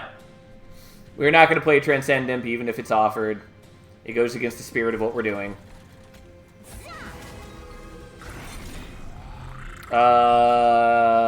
Okay. Fine. We'll play Titan Sentry. He is going to die, but he'll at least take out... Oops, I forgot that I couldn't play out the Alloyed Construct there. Whatever, fine. So you have to forgive me for thinking you don't seem a spiritual man. I am not a religious man. That is for sure.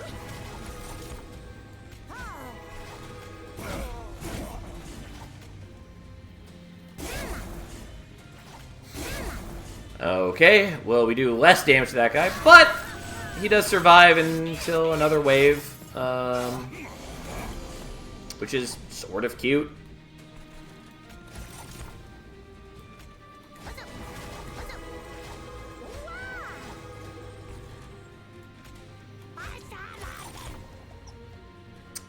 We admittedly sort of don't want damage shield morsels for him. Because Revenge does not play well with damage shield for whatever reason. Like, I get the rationale, but it is frustrating. Mostly because it does not work well with Cold Channel Soul Guard, which is unfortunate. Anyways, overall, this is working out surprisingly well. Okay, thank you for at least killing one thing that we wanted.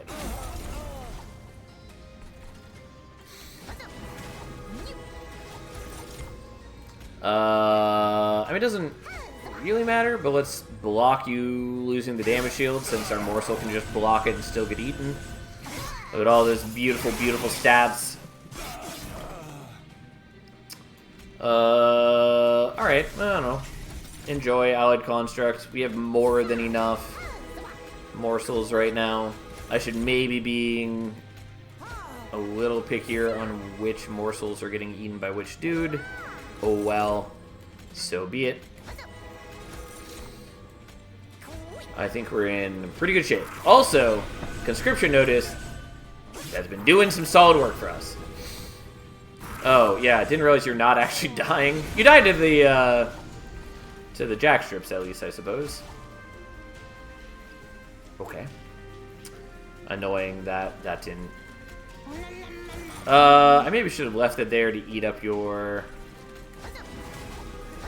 lifesteal. Oh, well.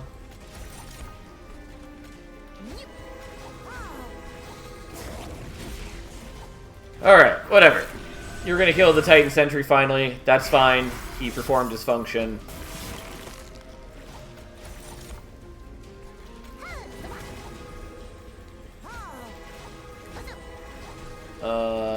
Nothing really matters here. Oops.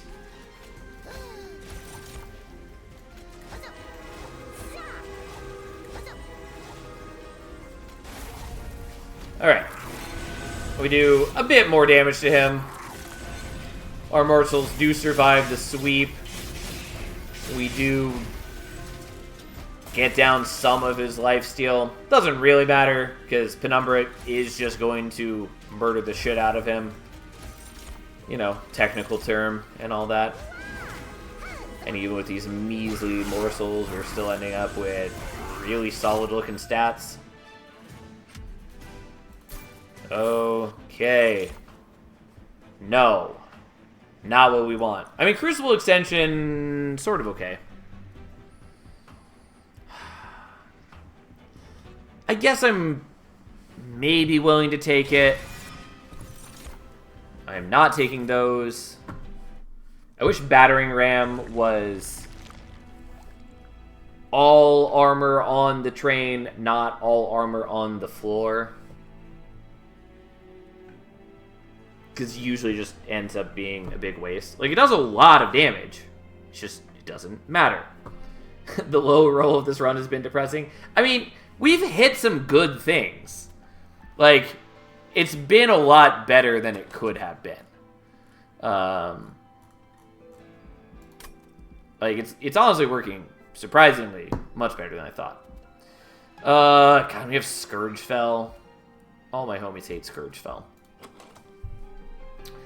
So I do think we're going to the left here. I kind of want to go for the removals, and honestly, the HP is not unwelcome. But the event could give me something I care about. And getting this down to 0 cost is kind of nice.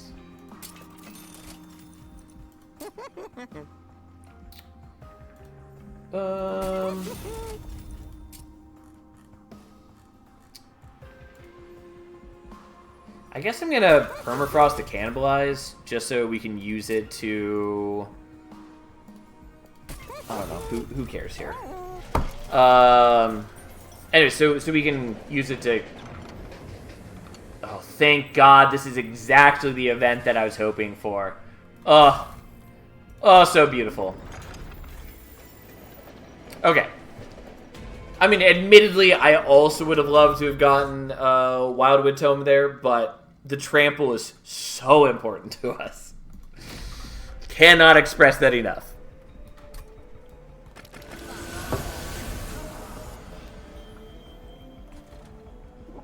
Fuck this guy, by the way, but fine. Luckily, we have enough to still play this out. Of course, it's the burnout unit. Well, one of the 2 burnout units that can show up. Anyways, unfortunately, all this stuff gets in the way, but luckily we can still play out stuff. This is partly why we minus cost a bunch of things.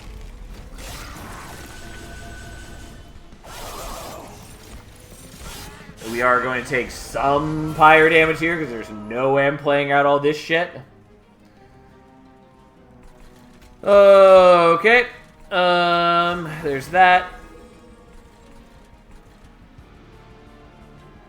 So.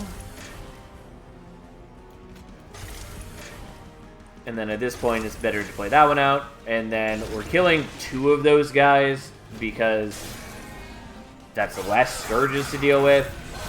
And there's a chance that we have something else to kill this guy. I don't know. We'll see what happens. I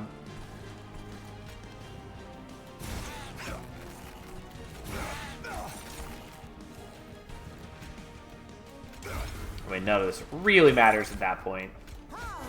We admittedly don't really need the spell chain on that. I took it just for the sake of taking shards, basically. Just need like 3 Furnace Tap and maybe Penumbra can win the run. No, we're sorted now. If I see Feast, we're even better, in better shape. But as is, we've got this under control.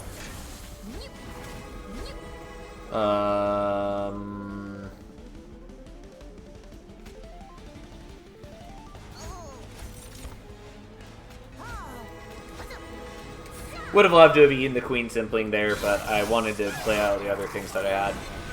But yeah, no, we've largely got this. Thanks, Enkidu. Sometimes puns happen. Should they happen? That's a different debate entirely. Sure, we'll do this again right now.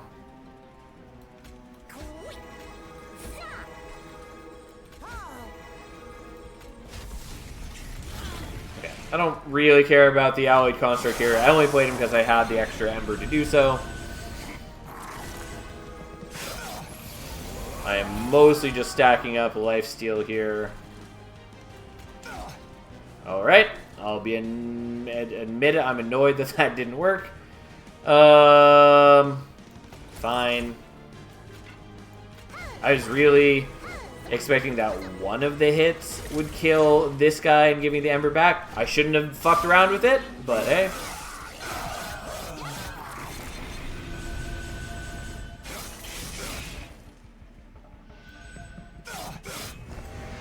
Always remember he would pun, would pick a pocket. What does that mean, Tiny? I'm going to assume that was maybe not the grammar that you meant for, but I actually can't tell.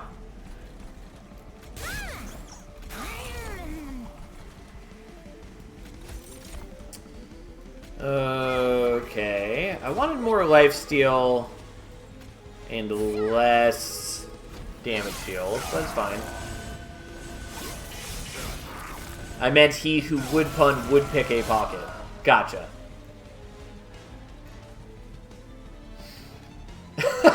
Oh man, I was hoping that was the intended grammar. Fair enough, prototype. Fair enough. Okay. So that goes there, that goes there. Whatever. Let's shoot some spell shields off Fel. Pretty confident it's not going to matter, though.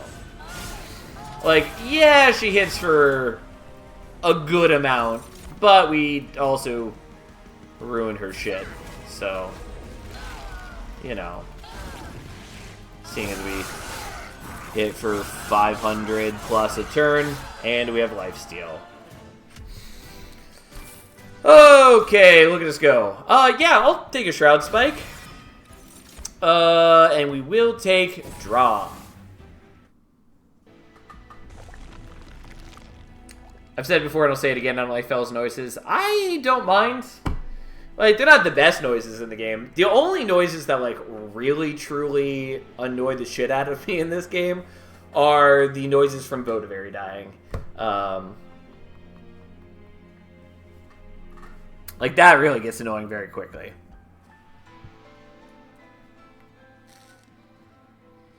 Do I want to go here? I really just want a Merchant of Magic is what I want. What would I dupe? Like, Shroud Spike? Cannibalism's also decent. Packed Morsels is pretty solid for me now, since I have so much capacity. And, like, I don't make great use of the Shroud Spike. I make okay use of it.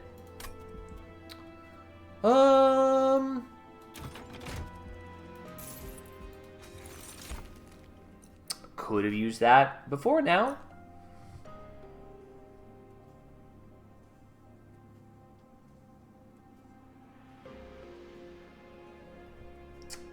I guess? Doesn't really matter.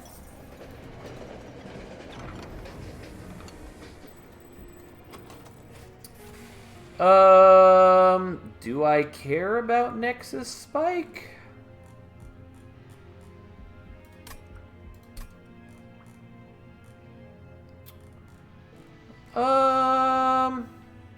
Yeah, maybe. Yeah, no, there are a fair number of relics that would have been good, I suppose, but whatever.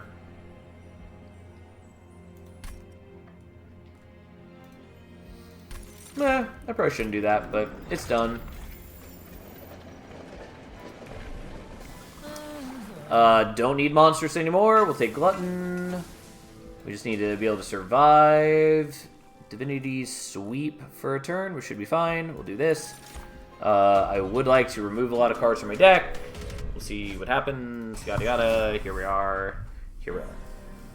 Heaven Seal is a little bit of a concern, but I think we'll be okay.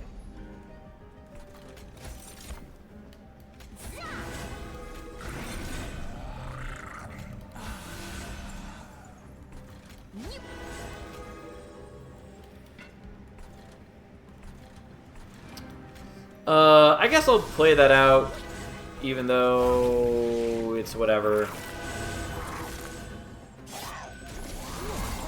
He's not gonna do anything for me. Let's be quite clear about this. Okay, that was mostly pretty decent.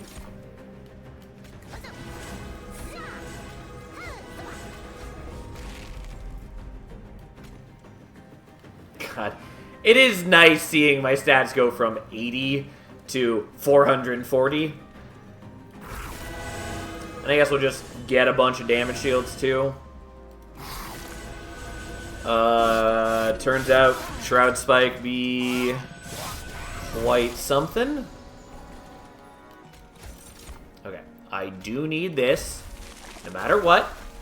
Cannot forget to do that.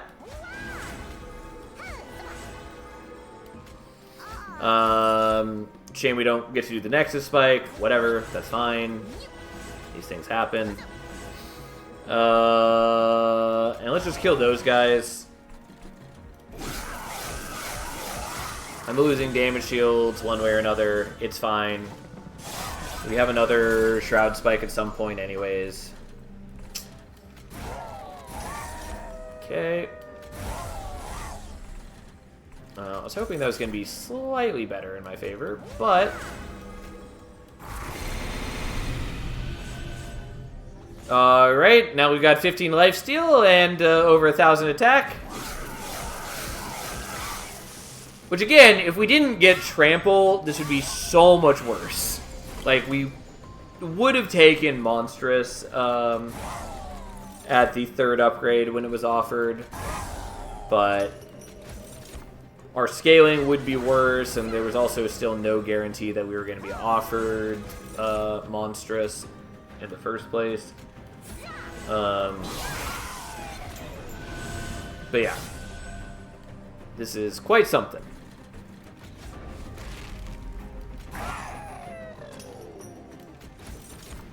Sadly, Antumbra Assault, not so great for us anymore. Whatever. Okay. I guess let's knock your armor down. It doesn't matter. We've got 1,000 plus attack and trample.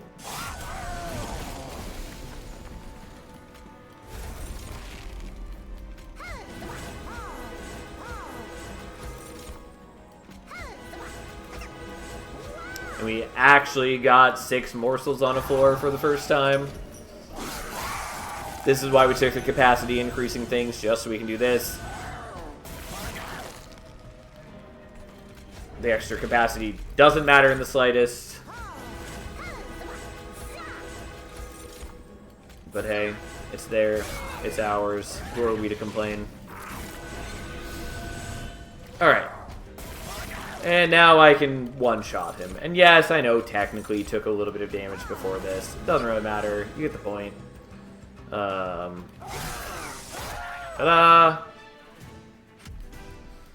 Okay. Well, there's another Umbra Stone. Would have been cute to also have had the Quick from the Wildwood Tome, but who cares? Void Binding's a great card. Not taking it here. Not taking this. Just not what we need.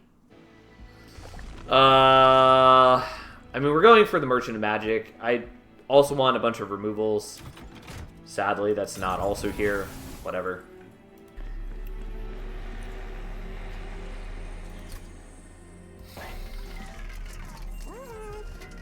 Not important. Abandoned Antumbra is not bad, kind of.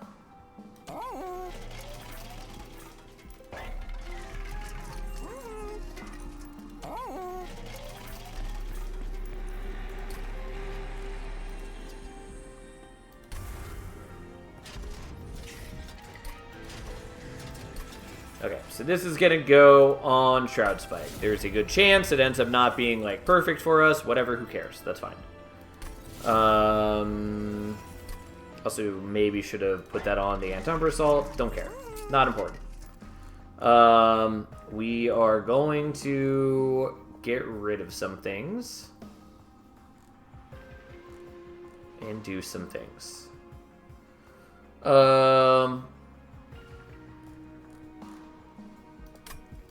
I do think we're probably going to take this.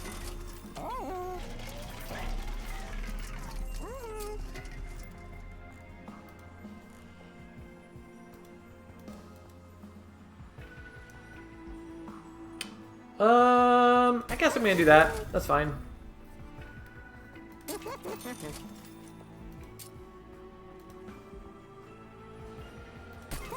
Fine. It's not, like, great for us. Not entirely, but I'll do that.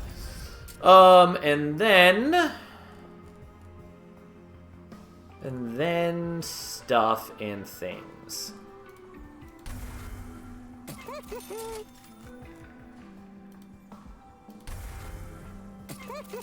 And I'm a little short of that. Fine. Who cares? And then we're going to do this, even though it's a little questionable. And then we only hit 200 shards this time, because we were a little conservative at some point. But so be it.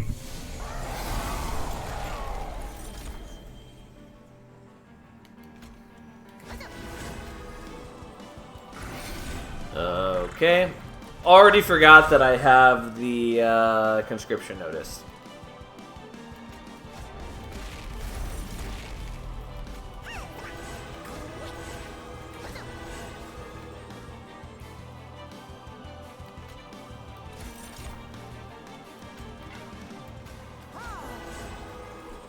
I guess you can eat some morsels too. Why not?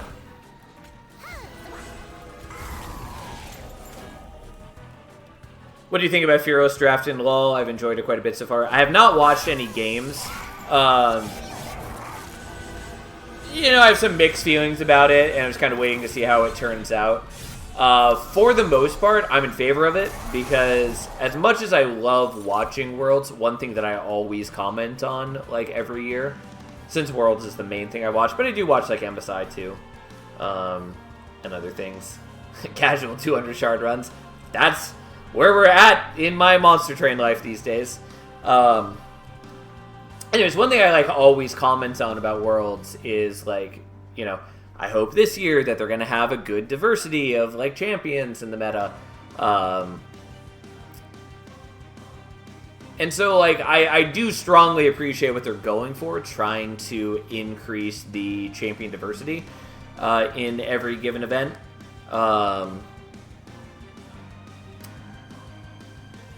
So, yeah, I mean, for the most part, I think I'm going to like it a lot. It really depends on how it turns out, I suppose. But I'm optimistic about it, for sure. Okay, so let's make some morsels and see what we got. Okay, so let's gain some stats. Let's gain some more stats. Let's not forget to take some time to gain trample.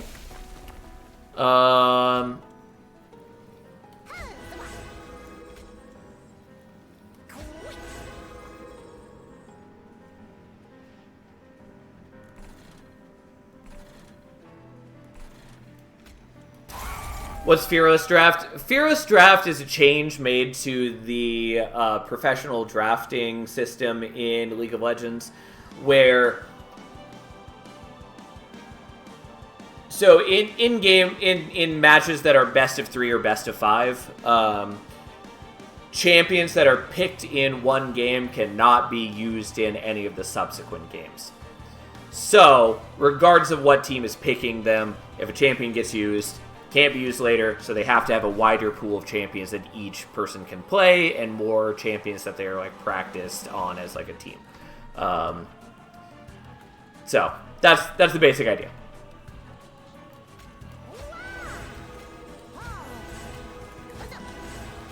Alright, and then we just eat 34 times. And surpass 2,300 damage.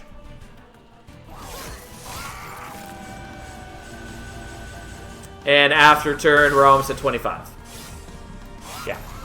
This is why we invested so heavily into those Shroud Spikes. Mind you, it only really worked because we got the Rebel Morsel, but still. Like, if we didn't get the Rebel Morsel, that plan does not work nearly as well. Also, we are going to get Ember Drained, which is whatever, it's fine. It's not a big deal.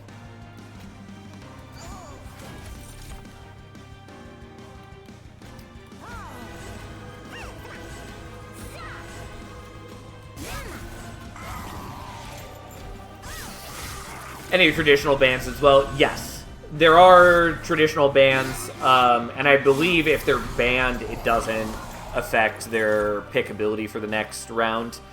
It's only if they get picked, I believe, does it affect things. So far, it's been really interesting. Only the LCK has started, but games are very different. Yeah, I believe it's going to be true in every region this year that they're doing that. They also are doing another tournament this year,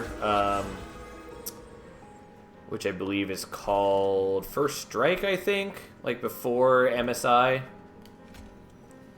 I mean, it doesn't really matter what I pick here.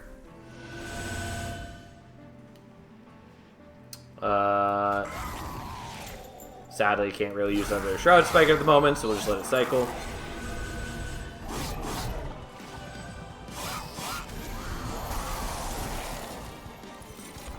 But yeah, for the most part, I'm excited to see what they end up doing with there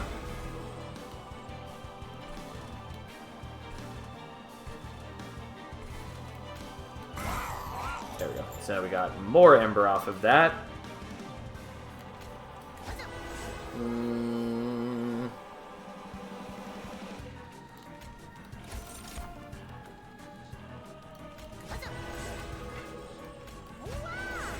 Whatever. That's good enough. Who cares?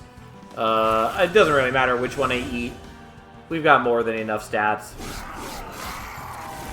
First Stand is the name of the turn. Gotcha. I knew it was something like that.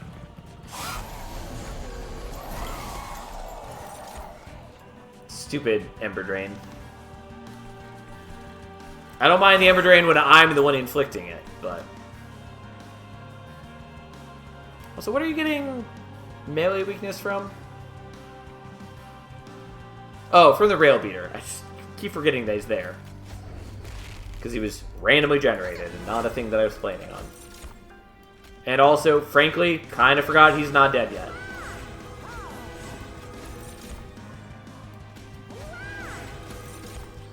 I could be pickier about this if I wanted. I could even save the Rail Beater. I don't care. It's fine.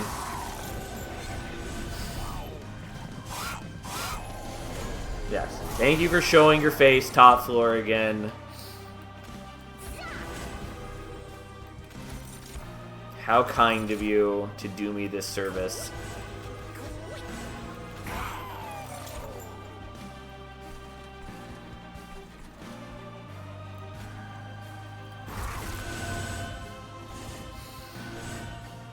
And then we easily just trample over them and do most of Seraph's HP in a single hit. Yeah, our scaling is what we in the biz call pretty good. I mean, again, admittedly, it only worked that well because we got the Rebel Morsel on the right turn. But still. Thank God for Jack Strips, by the way, because fuck these guys. Like, they're the worst thing when you've got, whatever I'm trying to say. Oh, that's an interesting time to get that. Whatever. Doesn't help. Yeah, don't remember what I was trying to say. Oh yeah, they're bad when you're trying to use trample, is essentially what I was getting at.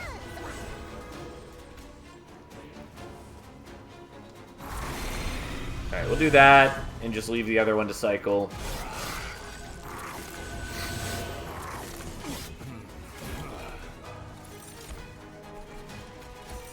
Shame I don't have, like, Hell's Banners. Oh, well.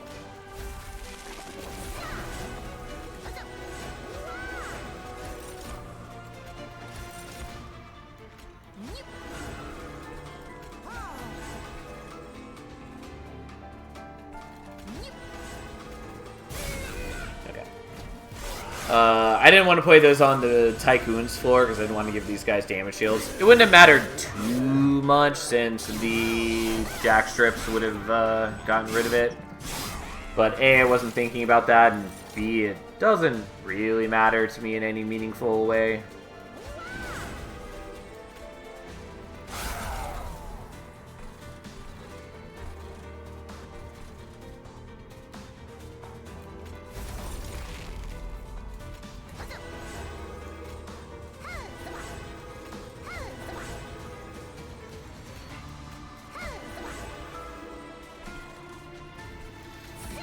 Okay, and then whatever, we'll do that.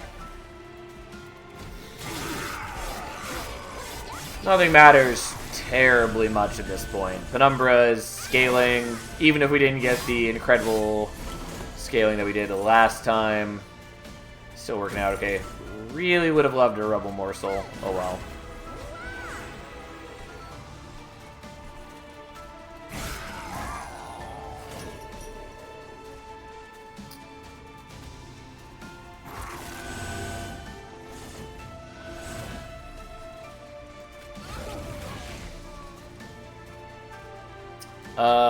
You know what? I'll do that just because we can. It wasn't particularly useful, but we're gonna win this battle quick enough that I'm not too worried about being ultra efficient.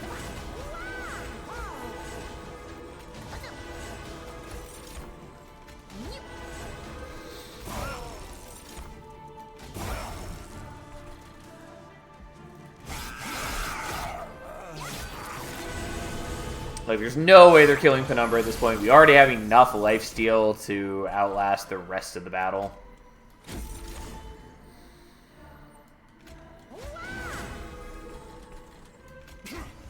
Oh, fuck you. God damn it.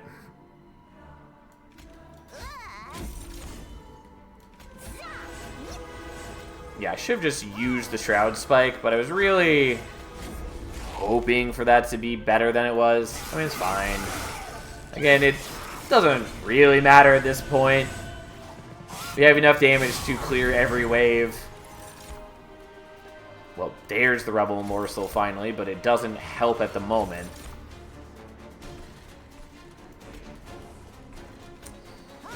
Okay, well, here we are.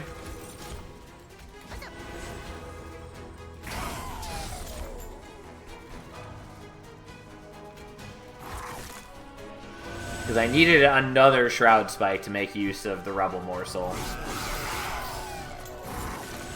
So, we'll just eat the non-Rebel Morsel, we'll call it good, we'll just continue trampling over their hopes and dreams as one true tyrant of this world. Oh,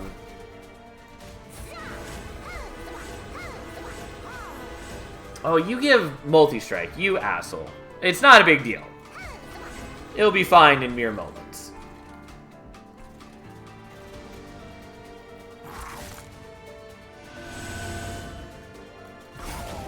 Because we just sweep and he's dead.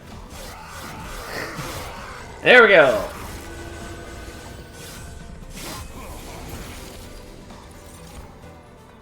Okay, at least we finally got this. It doesn't matter on this turn, but it's still nice to see. I'll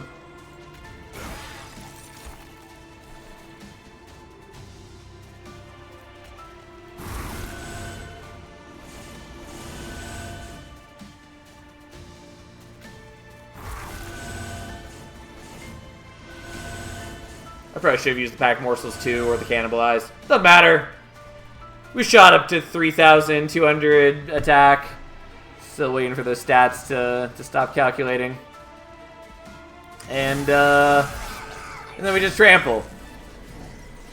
And even through the mini-boss and they're like 1,000 HP, we still just hit Divinity for a whole lot. Yeah. Again, could have won that a lot earlier if we just gotten the morsel, the rubble morsel on the double shroud spike turns. But hey, whatever. It's fine. I'm glad that we made that work because we took some very risky bets. They paid off, and they paid off very well. But it was by no means a reliable situation. And people say Penumbra is bad. That's because Penumbra is bad. And I'm not going to let that go even on a joke, Tiny. Also, since I don't think I asked earlier, how you doing, Rip? Always good having you here. Anyways, let's jump into another one. Oh, at least my eye is not bothering me as much as last night. Well, I see Inferno again. And that does make me kind of want to take Inferno again. We are going to take Encased Ember.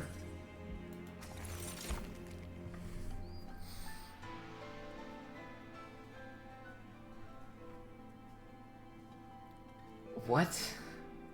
Look, Train. I definitely missed your "Look, Train Daddy, I'll fight you" message until after I'd already read your "Before you say anything, Connery Zeal is 100% grandpops of the Monster Train and Tom is Sal's son." Like, that made absolutely no sense initially. Still doesn't make a lot of sense now, but definitely did not make any sense at first. Also, my eye is bothering me. Oh well. Okay. So, I know I shouldn't, because we already proved this to be a failure, but I do want to do the Inferno plan. And you know what? Who am I to turn down the Inferno plan? Fuck it. It doesn't matter. We're gonna take Wrathful. And we're gonna really hope that we get an Entombed Explosive. Because that is what we want. And then we just want to do some other dumb shit.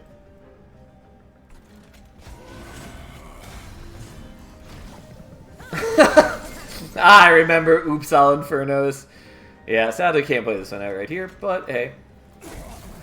I definitely have enjoyed Oops All Infernos a number of times.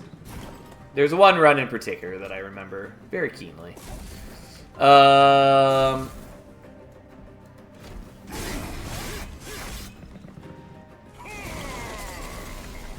Okay, so we can kill you, we can kill you, and then with your power combined, we can also kill there. I was really hoping we were going to draw into the Inferno this turn, you know, except for the part where I didn't have enough Ember to play it. Oh well. Also, I should have played him in front. We would have gotten one more hit in, whatever, so be it. It's fine. We can manage just fine without it.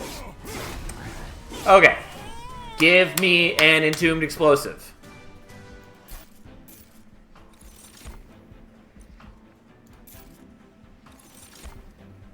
Okay. Part 1 of the plan is there.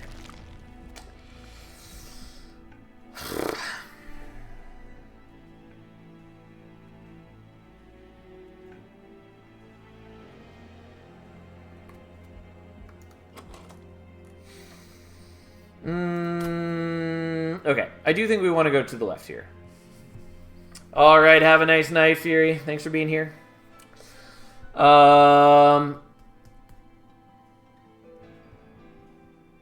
So there's a Merchant of Magic there. Another Temple there, and Dupe.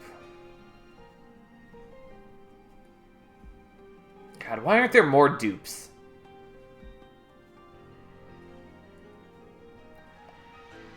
Entombed into Entombed, or is there a preferred other minion? We want Entombed into Entombed. But there are things that we want more than that.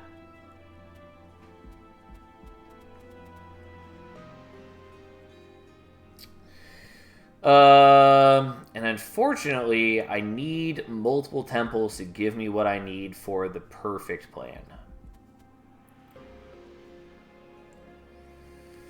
Alright, let's start with this. Okay, that is step 1.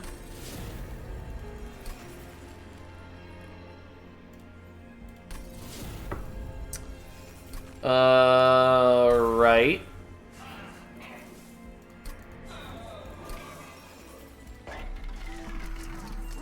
Okay, that is acceptable. I was also going to consider Spell Chain, and I actually would prefer Spell Chain. We're going to take Holdover because it's offered.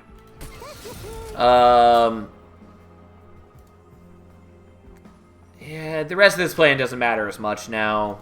Whatever, here we are, so be it.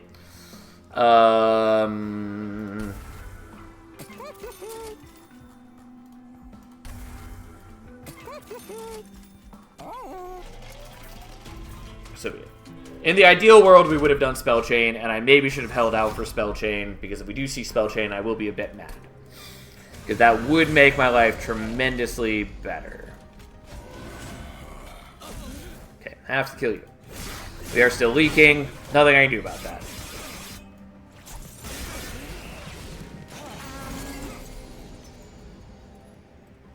Not helpful. But I will at least kill that, because who am I to not kill that? Would love it if you would just kill the Entombed Explosive. It's almost like it has a purpose in life, and that purpose is dying to kill something else. Fuck me. Really didn't want the train steward there.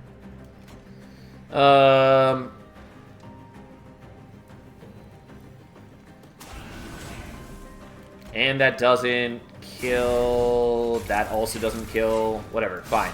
We continue leaking stuff because I just can't draw the things that I care about. Still didn't draw what I care about. Fuck me.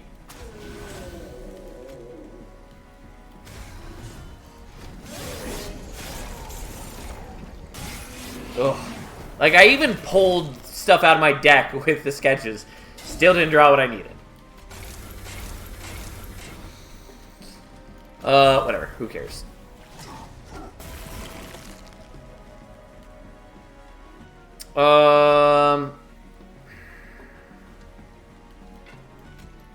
The problem is I lose here either way because of what is being drawn. Okay, we're gonna try this again. Because that is bad. Yeah, not having the Entombed Explosive die is a problem, slash, I think I can, I could just do this, which is what I should have done first. Didn't occur to me as an option. So I can do something like that, which helps. I actually kind of want to do that down here, but I'm trying to reduce how much damage I'm taking. Maybe not what I wanted to do.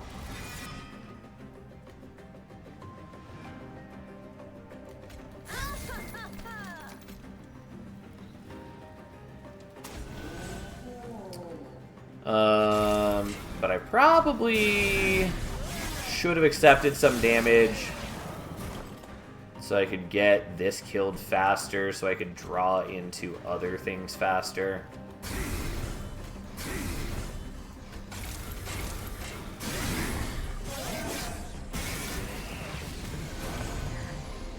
I mean, getting the Entombed Explosive here is legitimately nice. And I killed that guy, and I've got tons for that. I'm going to take damage from these guys, whatever. Okay.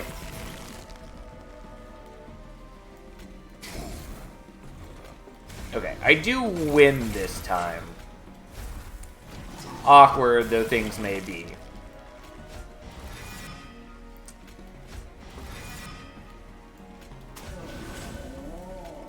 Yeah, because even if I just Inferno'd, we would still... I mean, I can just even Inferno right now. But even if I Inferno'd without, using the Tomb to murder him at the same time, it would have dropped him low enough that then we could have killed with the Pyre.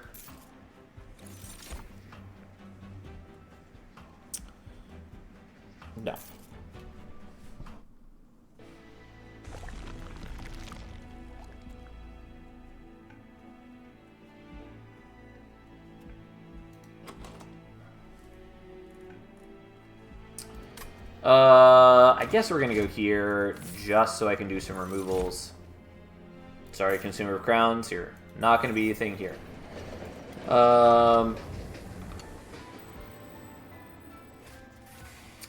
Honestly, we're gonna do the Pyro Health.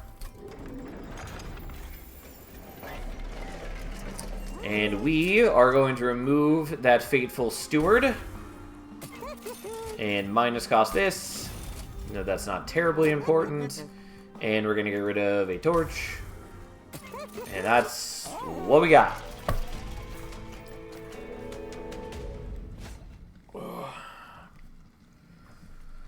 Okay. Dazed Talos, I suppose, is fine. We're just gonna kill Prince and reform him.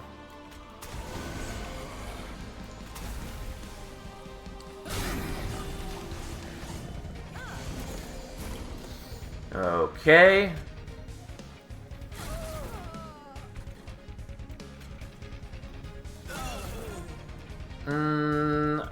We're gonna let the Bone Shine cycle. Kind of want to use it, but we're not going to currently.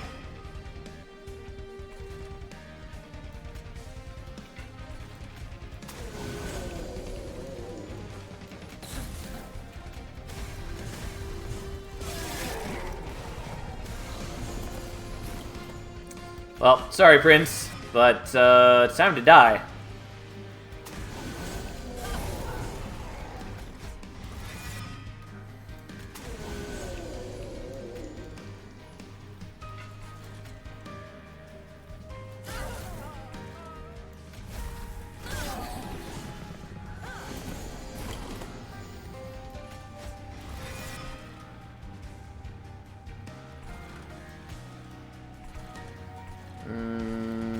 Okay, we're gonna do that.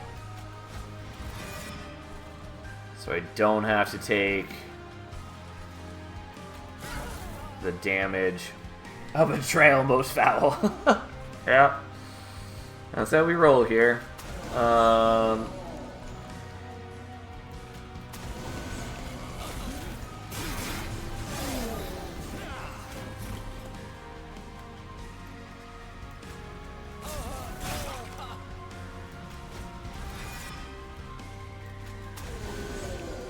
Alright, and then our dude beats Talos to death. And there we go. Truly great. Really wish that I could, like, 5 times dupe that. Or more specifically, 5 times dupe the Inferno, which is what we did the previous time that we lived a life of true Inferno joy. Really would love to have gotten another Entombed Explosive. Oh, wow. If this is Spell Chain, get a little bit cry. Okay, I feel a little less bad about that. I will do that, I guess. And we're going to get rid of a torch.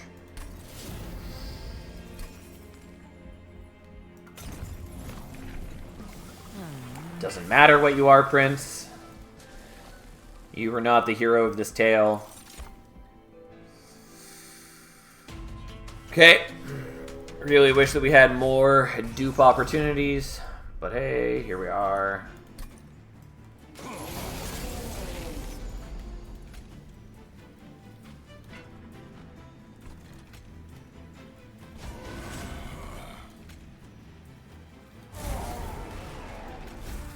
Okay, we're just gonna do this now and gain 50 health. Is it necessary? Nope, not in the slightest. But we did it.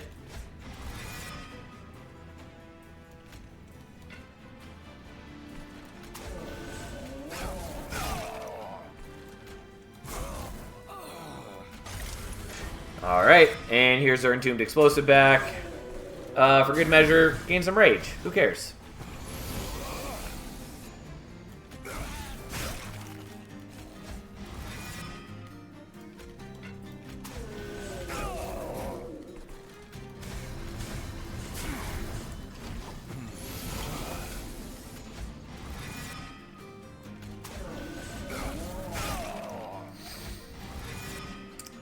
Alright, look at us go. almost forgot to reform him another time.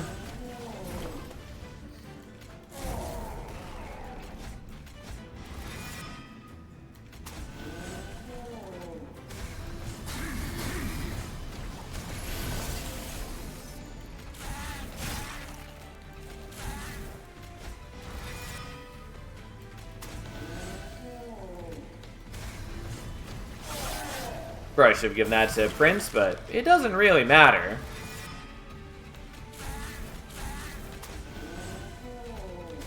Ta-da! Look at us go. This is working a lot better than last time. Admittedly, I think I also have less shards than last time. And this isn't where we died last time anyways. Nope. Sorry, Transcend Imp. The Pyre Chomper also kind of cute. Doesn't matter. Not important. Mortal Entrapment, admittedly, could be okay. How many temples do we have anyways? We have a couple.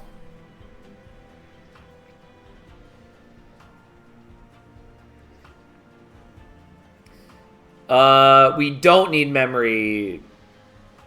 We don't need members of the Melted. The extra energy is just not important to us. If it was the one that scales on how many units have died, that's a little better. Though in DLC it still scales slower than you want. But I might take Mortal Entrapment, partly just because it's a spell that I can put spell power on if we see it. I'm going to do it, even though legitimately we should be drafting as few cards as possible. Oh well, here we are. Look at us go.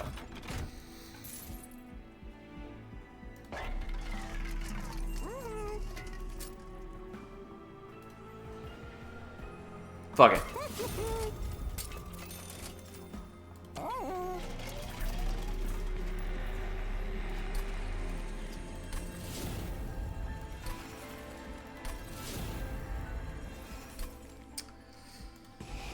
Okay. Do we want to give you Endless? Kind of. Also really wish that I had an infusion for you. Specifically, an Entombed Explosive to fuse into you.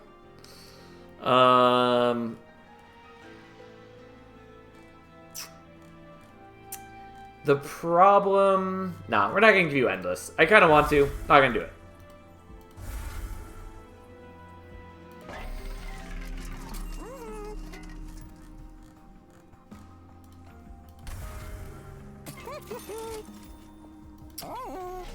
Okay, look at us go.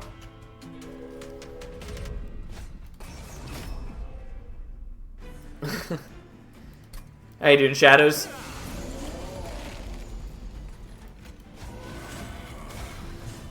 Well. And there's that.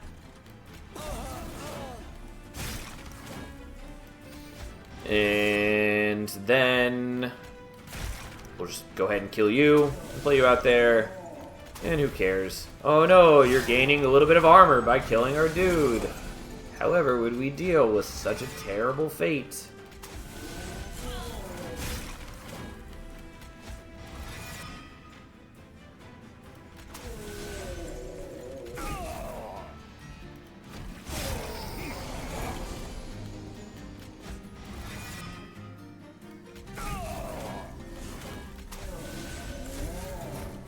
I didn't totally need to do it that way. We could have used the Mortal Entrapment to kill that guy as well. It's fine. Was the plan for Seraphim Divinity? Not sure yet. I mean, I sort of have a plan. It's a bad plan. We'll see when we get there. Also, I meant to play these out. Whoops. That's what I get for being distracted.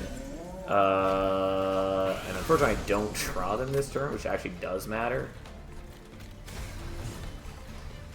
Well, fine. Just cast Inferno 30 times. I mean, that is what I would like the plan to be.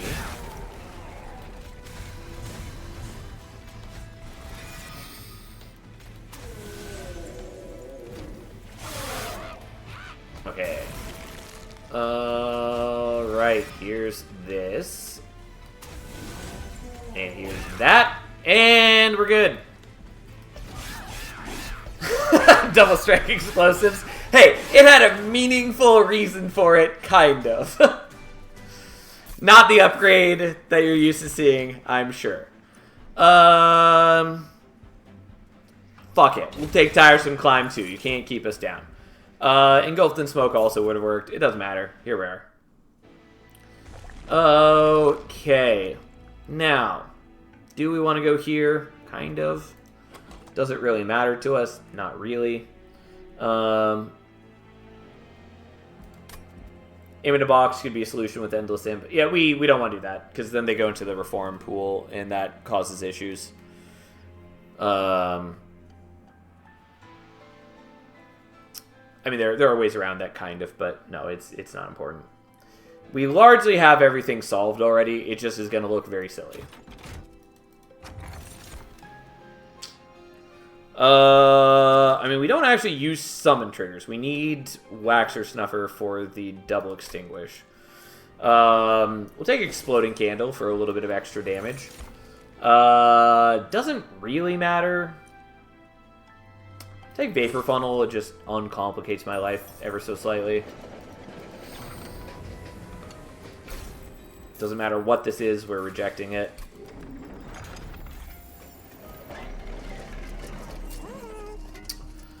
Okay. Yeah, so this is basically solved, and we're gonna get more draw from beating Fel, assuming we can beat Fel, which we should be able to beat Fel.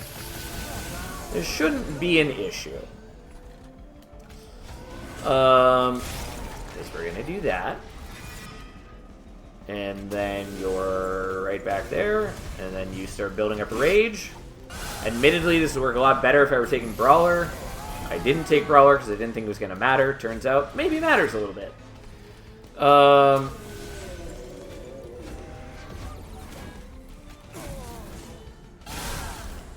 I should have done this in a slightly different order.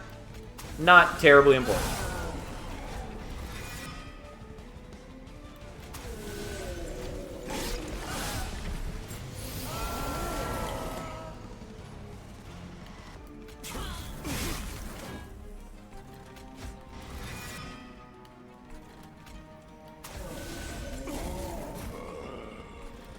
Okay, and then we hit you, and we daze you even more.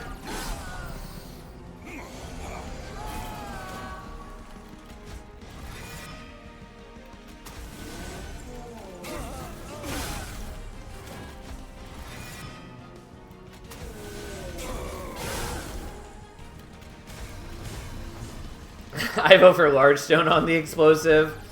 We don't really want Large Stone on it.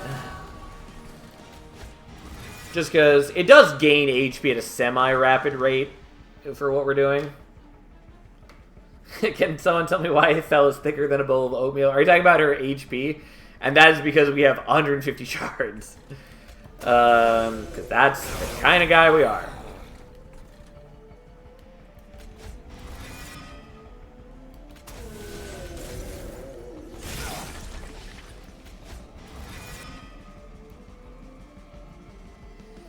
How many times must it die to get over 100 HP? Good question. Yeah,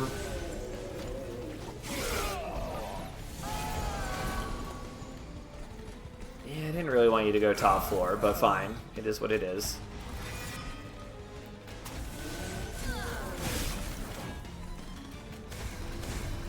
Yeah, I really should have done Brawler, but I really didn't think about this part of the plan.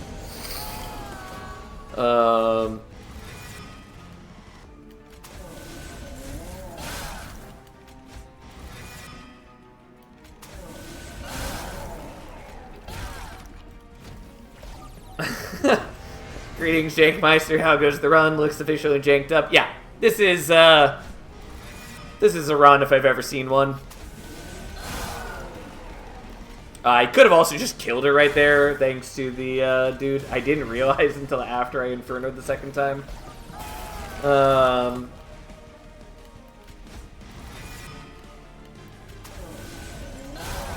there we go.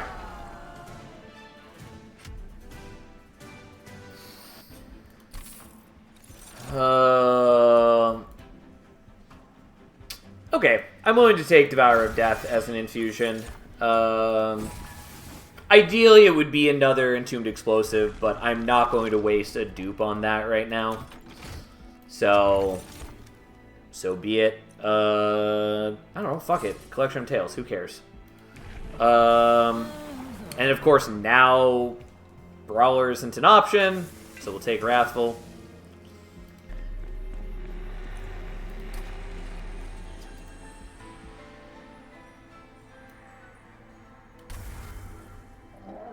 Alright, so now he deals 15 damage on death to other things. Here's the spell chain we would have wanted earlier.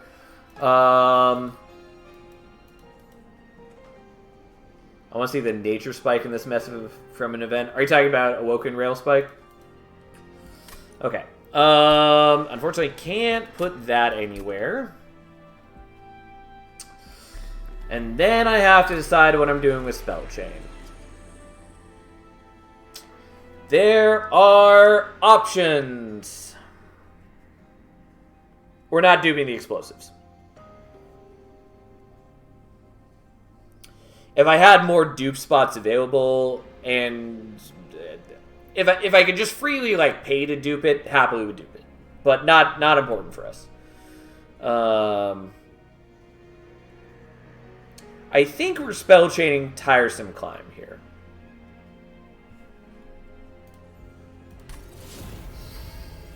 And then I can't take those shards because I don't have anything that fits. We are going to dupe another Inferno. And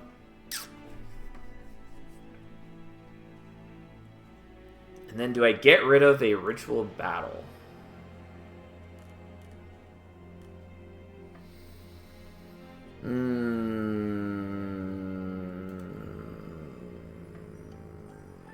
You know what? Let's get rid of a Ritual Battle. Only one.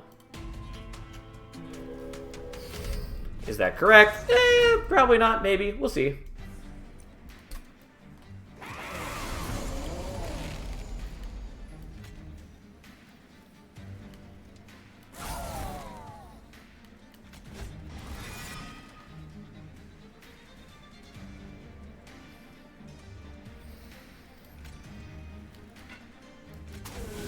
Okay. Oh yeah, you deal damage on death. I don't have to worry about this. I mean, he takes damage, whatever, who cares? Fine.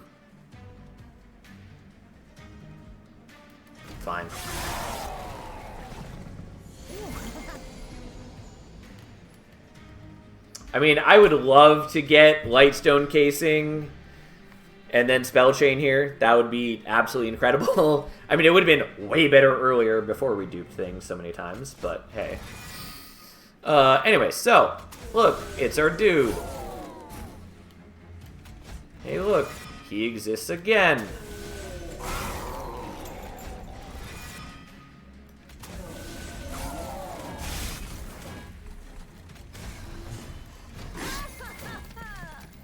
Which classes would you consider the best and worst combinations? I mean, it's hard to get a truly, like, bad clan combo in Monster Train. Most of them are pretty solid. That was a bad turn for us, by the way. Oops, there we go. That's fine. I did that slightly wrong, but still workable. Anyways, among the options, Penumbra with Restores is pretty terrible. Stygian Remnant tends to be pretty bad. Obviously, it still has some workable things, but that one tends to be among the worst clan combos. There's not too many, like, I would love it if that would get off screen. There we go. There's not too many, like, truly bad combos. As far as best combos, again, that's sort of a playstyle preference. Remnant with most things tends to be quite strong. Wormkin with most things tends to be quite strong. Hellhorned in general is a very good class. Awoken is good, but has the potential to whiff on important things. Namely, they've got some very good units, but they don't actually have that much in-clan scaling. And so if you whiff on the scaling, it can be a problem.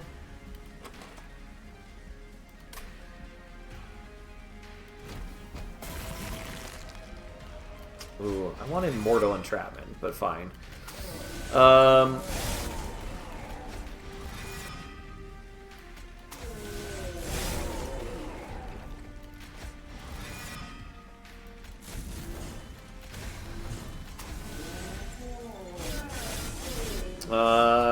Can we actually beat him?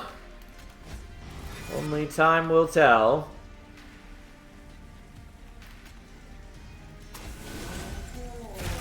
There we go. That's why we took Mortal Entrapment. And also why we put Multi-Strike on the, the tomb.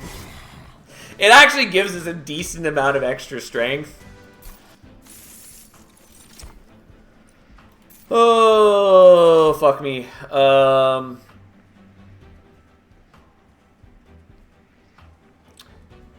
kind of want to take Votivary, but only if we see, what am I trying to call it?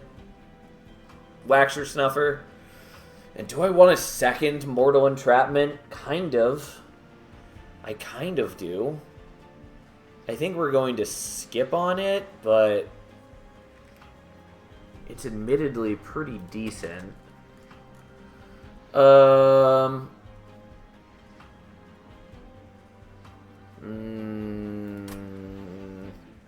gonna skip. We're gonna go here. And I don't know if we're gonna make it through. Flicker's Liquor is admittedly kind of cute here. Kind of unnecessary. Okay.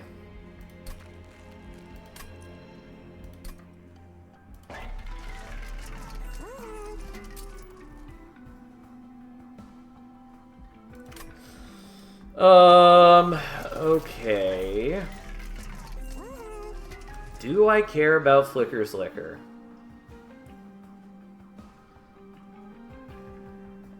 Always good having you, Edwin. We might do another run after this. Depends on how long the remaining things take.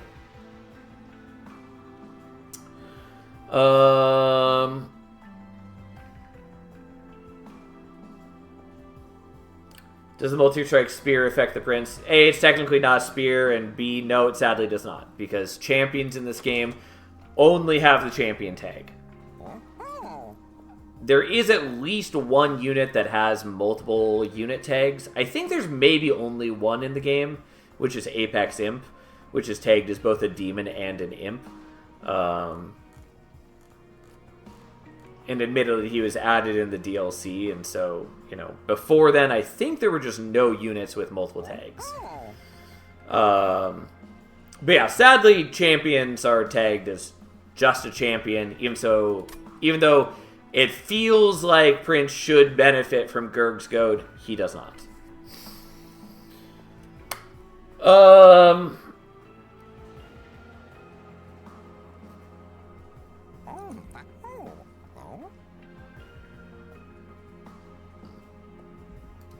I don't think we need Flicker's Liquor. I think we might still take it. We can play Entrapment and Daze more. We're not really worried about doing that most of the time, though. Like, I'm generating a bunch of Ember from Encased Ember. I think I'm still taking it just because I don't really need to spend my gold on other things. Not what I wanted. Fine.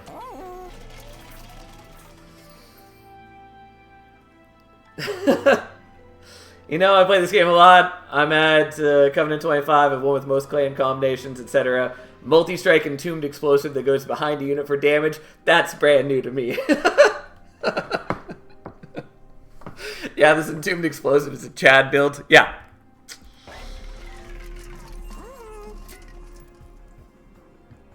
This is partly why I didn't fully elaborate upon it earlier.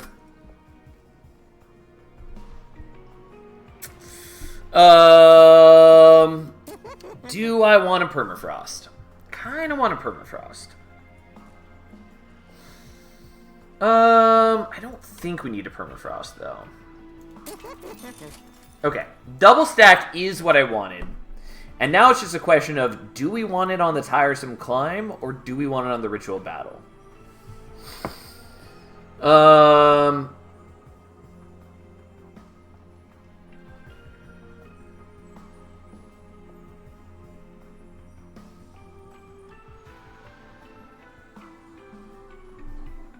Hi, cat. I know. I think we might just do spell chain or double stack on the tiresome climb.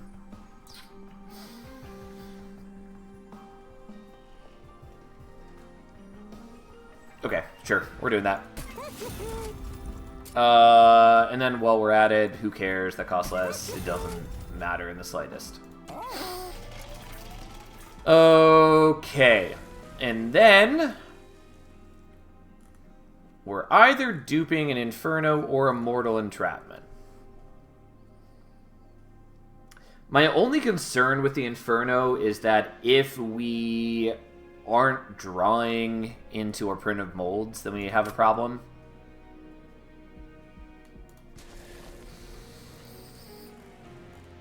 The problem with duping the explosive is that I need to be then reforming the second one more, and it just doesn't work.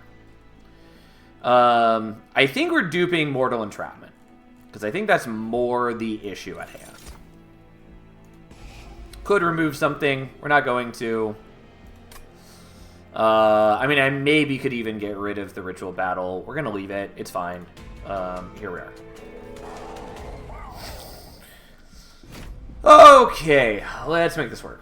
The Mortal Entrapment is also worth a hefty amount of damage since we gave it so much magic power. It does do 225 damage every time we use it. So it's not bad.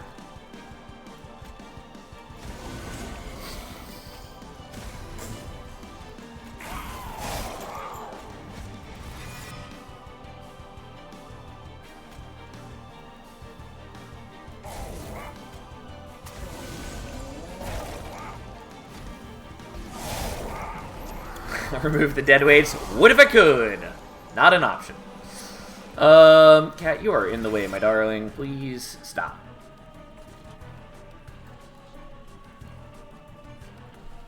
Yeah, you can't be there, cat.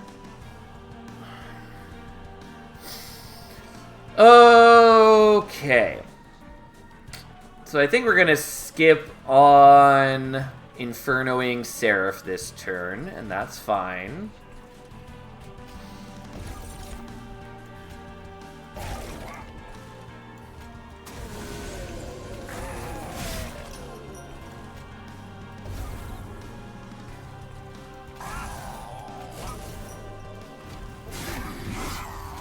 Prince just trades back there. That's fine. Who cares? He even gets a little bit of rage out of it.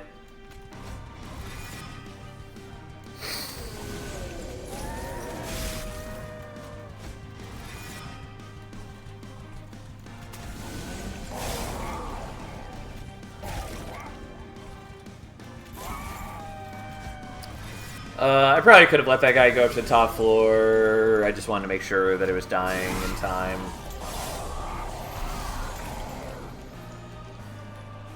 Okay. So we do that.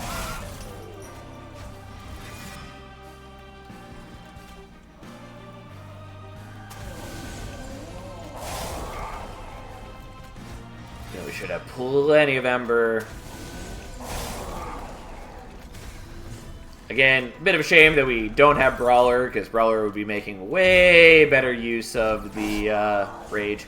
Also, again, we're ending up with like 14 Ember. This is why Flicker's Liquor was not particularly necessary. And then, of course, there's turns like this where we just don't draw our Reform, which is an issue. Oh well, we do miss out on the Mortal Entrapment. Fine, whatever.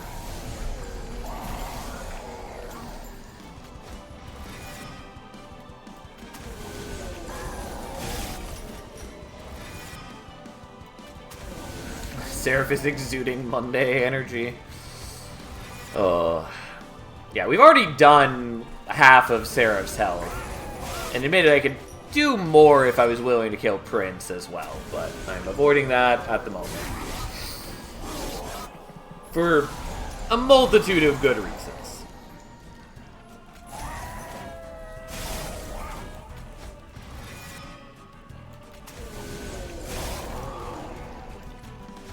Get off the screen.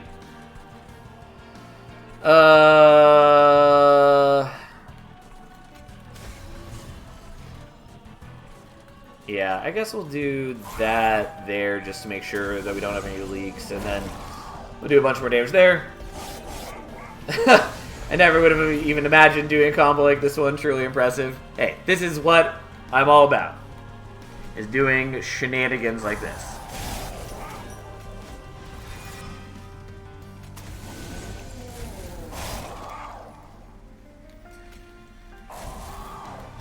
Okay, you know what?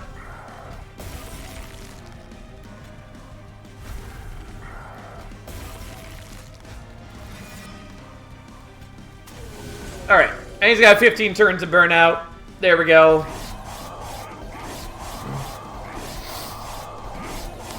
And, you know, 30-ish turns of days.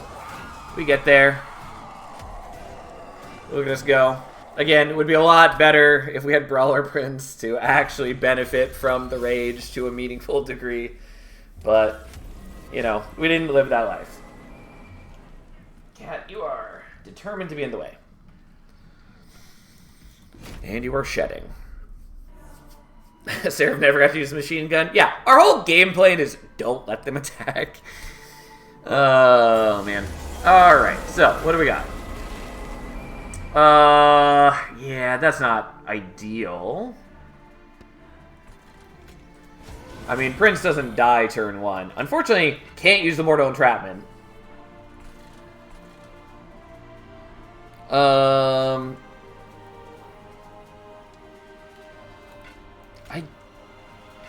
We're just gonna do this. That's fine. He'll take some damage. Who cares? Okay.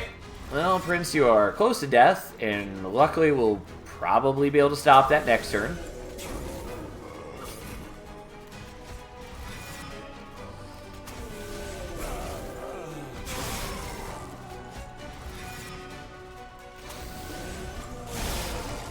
Okay. I would really prefer you not dying, Prince, because then that creates issues. Well, we're gonna do this, because I can't reform my dude. This causes issues. Whatever. Fuck me. Fine. Alright. Prince is gonna have to die. Whatever. It's not great.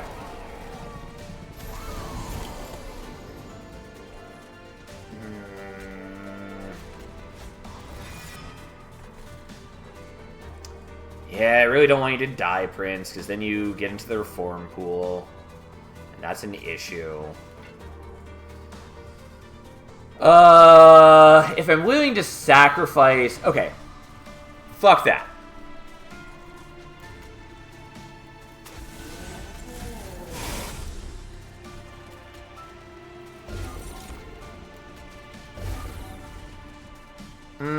Whatever.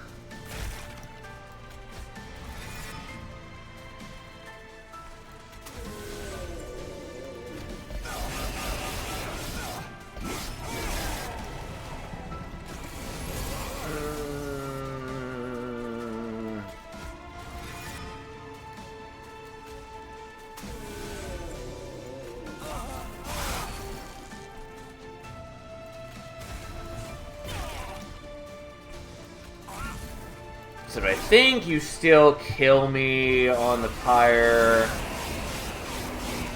Yeah, okay, that's not gonna work. I was pretty sure that was the case. I just didn't want to do the math. Here we are. Yeah, unfortunately, just the ordering of events doesn't work great for us. Okay, so first off, we're gonna do this. I was trying to avoid it. Not helpful. Whatever, fine. Who cares? Just a bad set of draws for us. Oh, wow.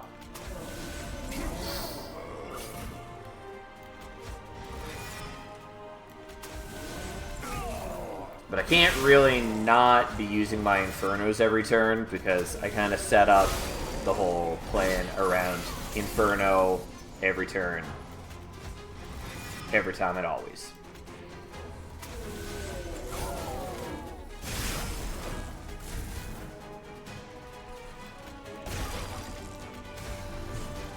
Okay. Much better. Everything's fine.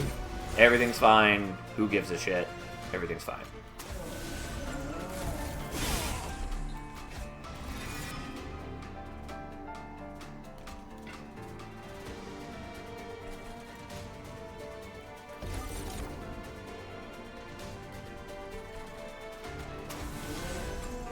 Yeah, of course that's the one you 0 cost, you bastard. I mean, it's fine. I can still play them both. It just barely works. Should also let them kill Tomb Sea of Ember next turn. Yeah, I mean, that is true. I was doing that before, and I wasn't doing it now, which is a little careless on my part.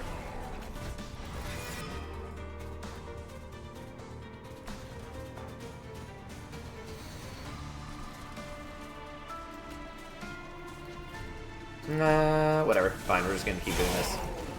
So we get him lower on health. Okay.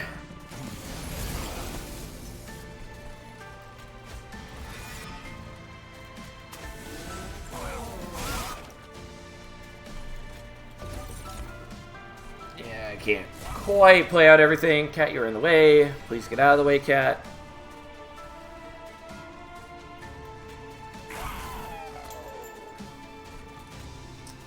Okay, I know I could have done the tiresome climb, and it is worth more days, but this one does damage, and so be it.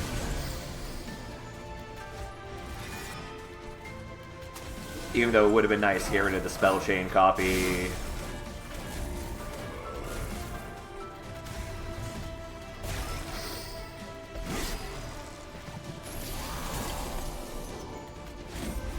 Oops, well, that's fine.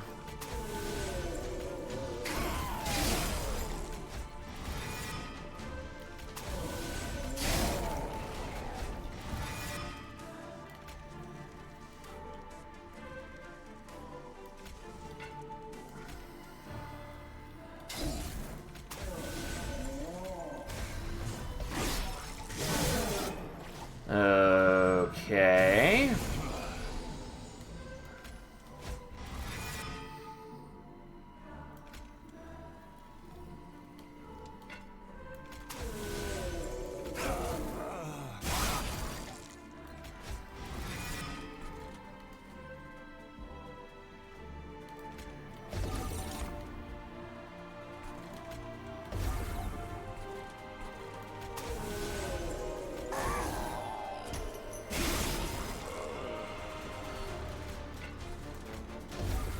Okay, there we go.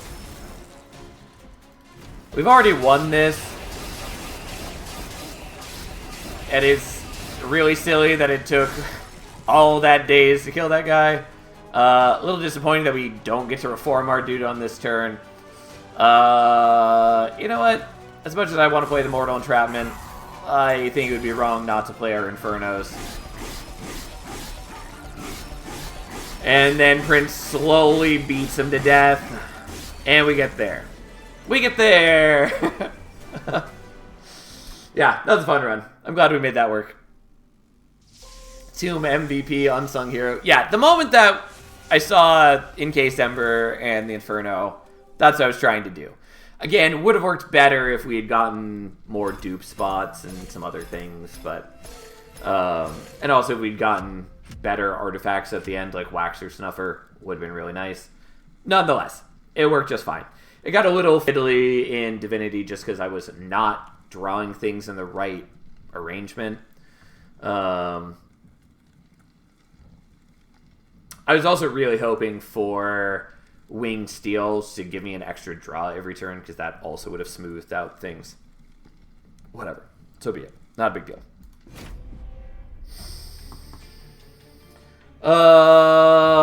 Anyways, it's 2 o'clock. I normally end at 2:30, but I don't think I want to start another run, so I think we are just stopping there for the night. because if I do another run, there's a good chance that it takes a while. God, I know you badly want my attention. Just wait a little longer. Holdover on a reform. I was considering it, but we didn't see holdover at the end. Had we gotten it in the last Merchant of Magic, I would have done it, but I believe it was remove consume, and then it was double stack. And I did want the double stack, but yeah, I would have done holdover on the reform just to prevent that from being a problem, but we didn't see it. So, anyways, that's it for the night. That's it for the week, because I think today was Thursday, even though, frankly, all day long I've thought it was Wednesday. Admittedly, I only really truly accepted that it was Thursday when I was reading my webtoons for the day. Anyways, here we are. We're done for the week. I'll be back on Monday. I think we might check out None Shall Intrude on Monday, since that looks fun. It's the deck builder roguelike where you are playing a raid boss, in this case a dragon, although they might have other characters as well. But you play a raid boss against a raid party who's trying to kill you. Looks cool. We'll also probably play some Monster Train next week. I don't know. We'll figure it out. But I've been having a lot of fun with Monster Train. Turns out it's my favorite deck builder for a reason. And you all seem to be enjoying it. So, great hanging out with you. We'd love to see you try Balatro if it's up your alley. I should probably sit down and play Balatro. I really don't care for the theming of it, and I've seen some gameplay, and it seems fun, and admittedly, I would probably enjoy it if I just gave myself the time to sit down and get into it. I know it's like everyone's game of the year, and for good reason, but I don't know. Something about it just doesn't appeal to me tons. But I would probably have a good time and get really into it if I sat down to actually play it. Anyways, all that said, have a nice weekend, everyone. I will see you back on Monday.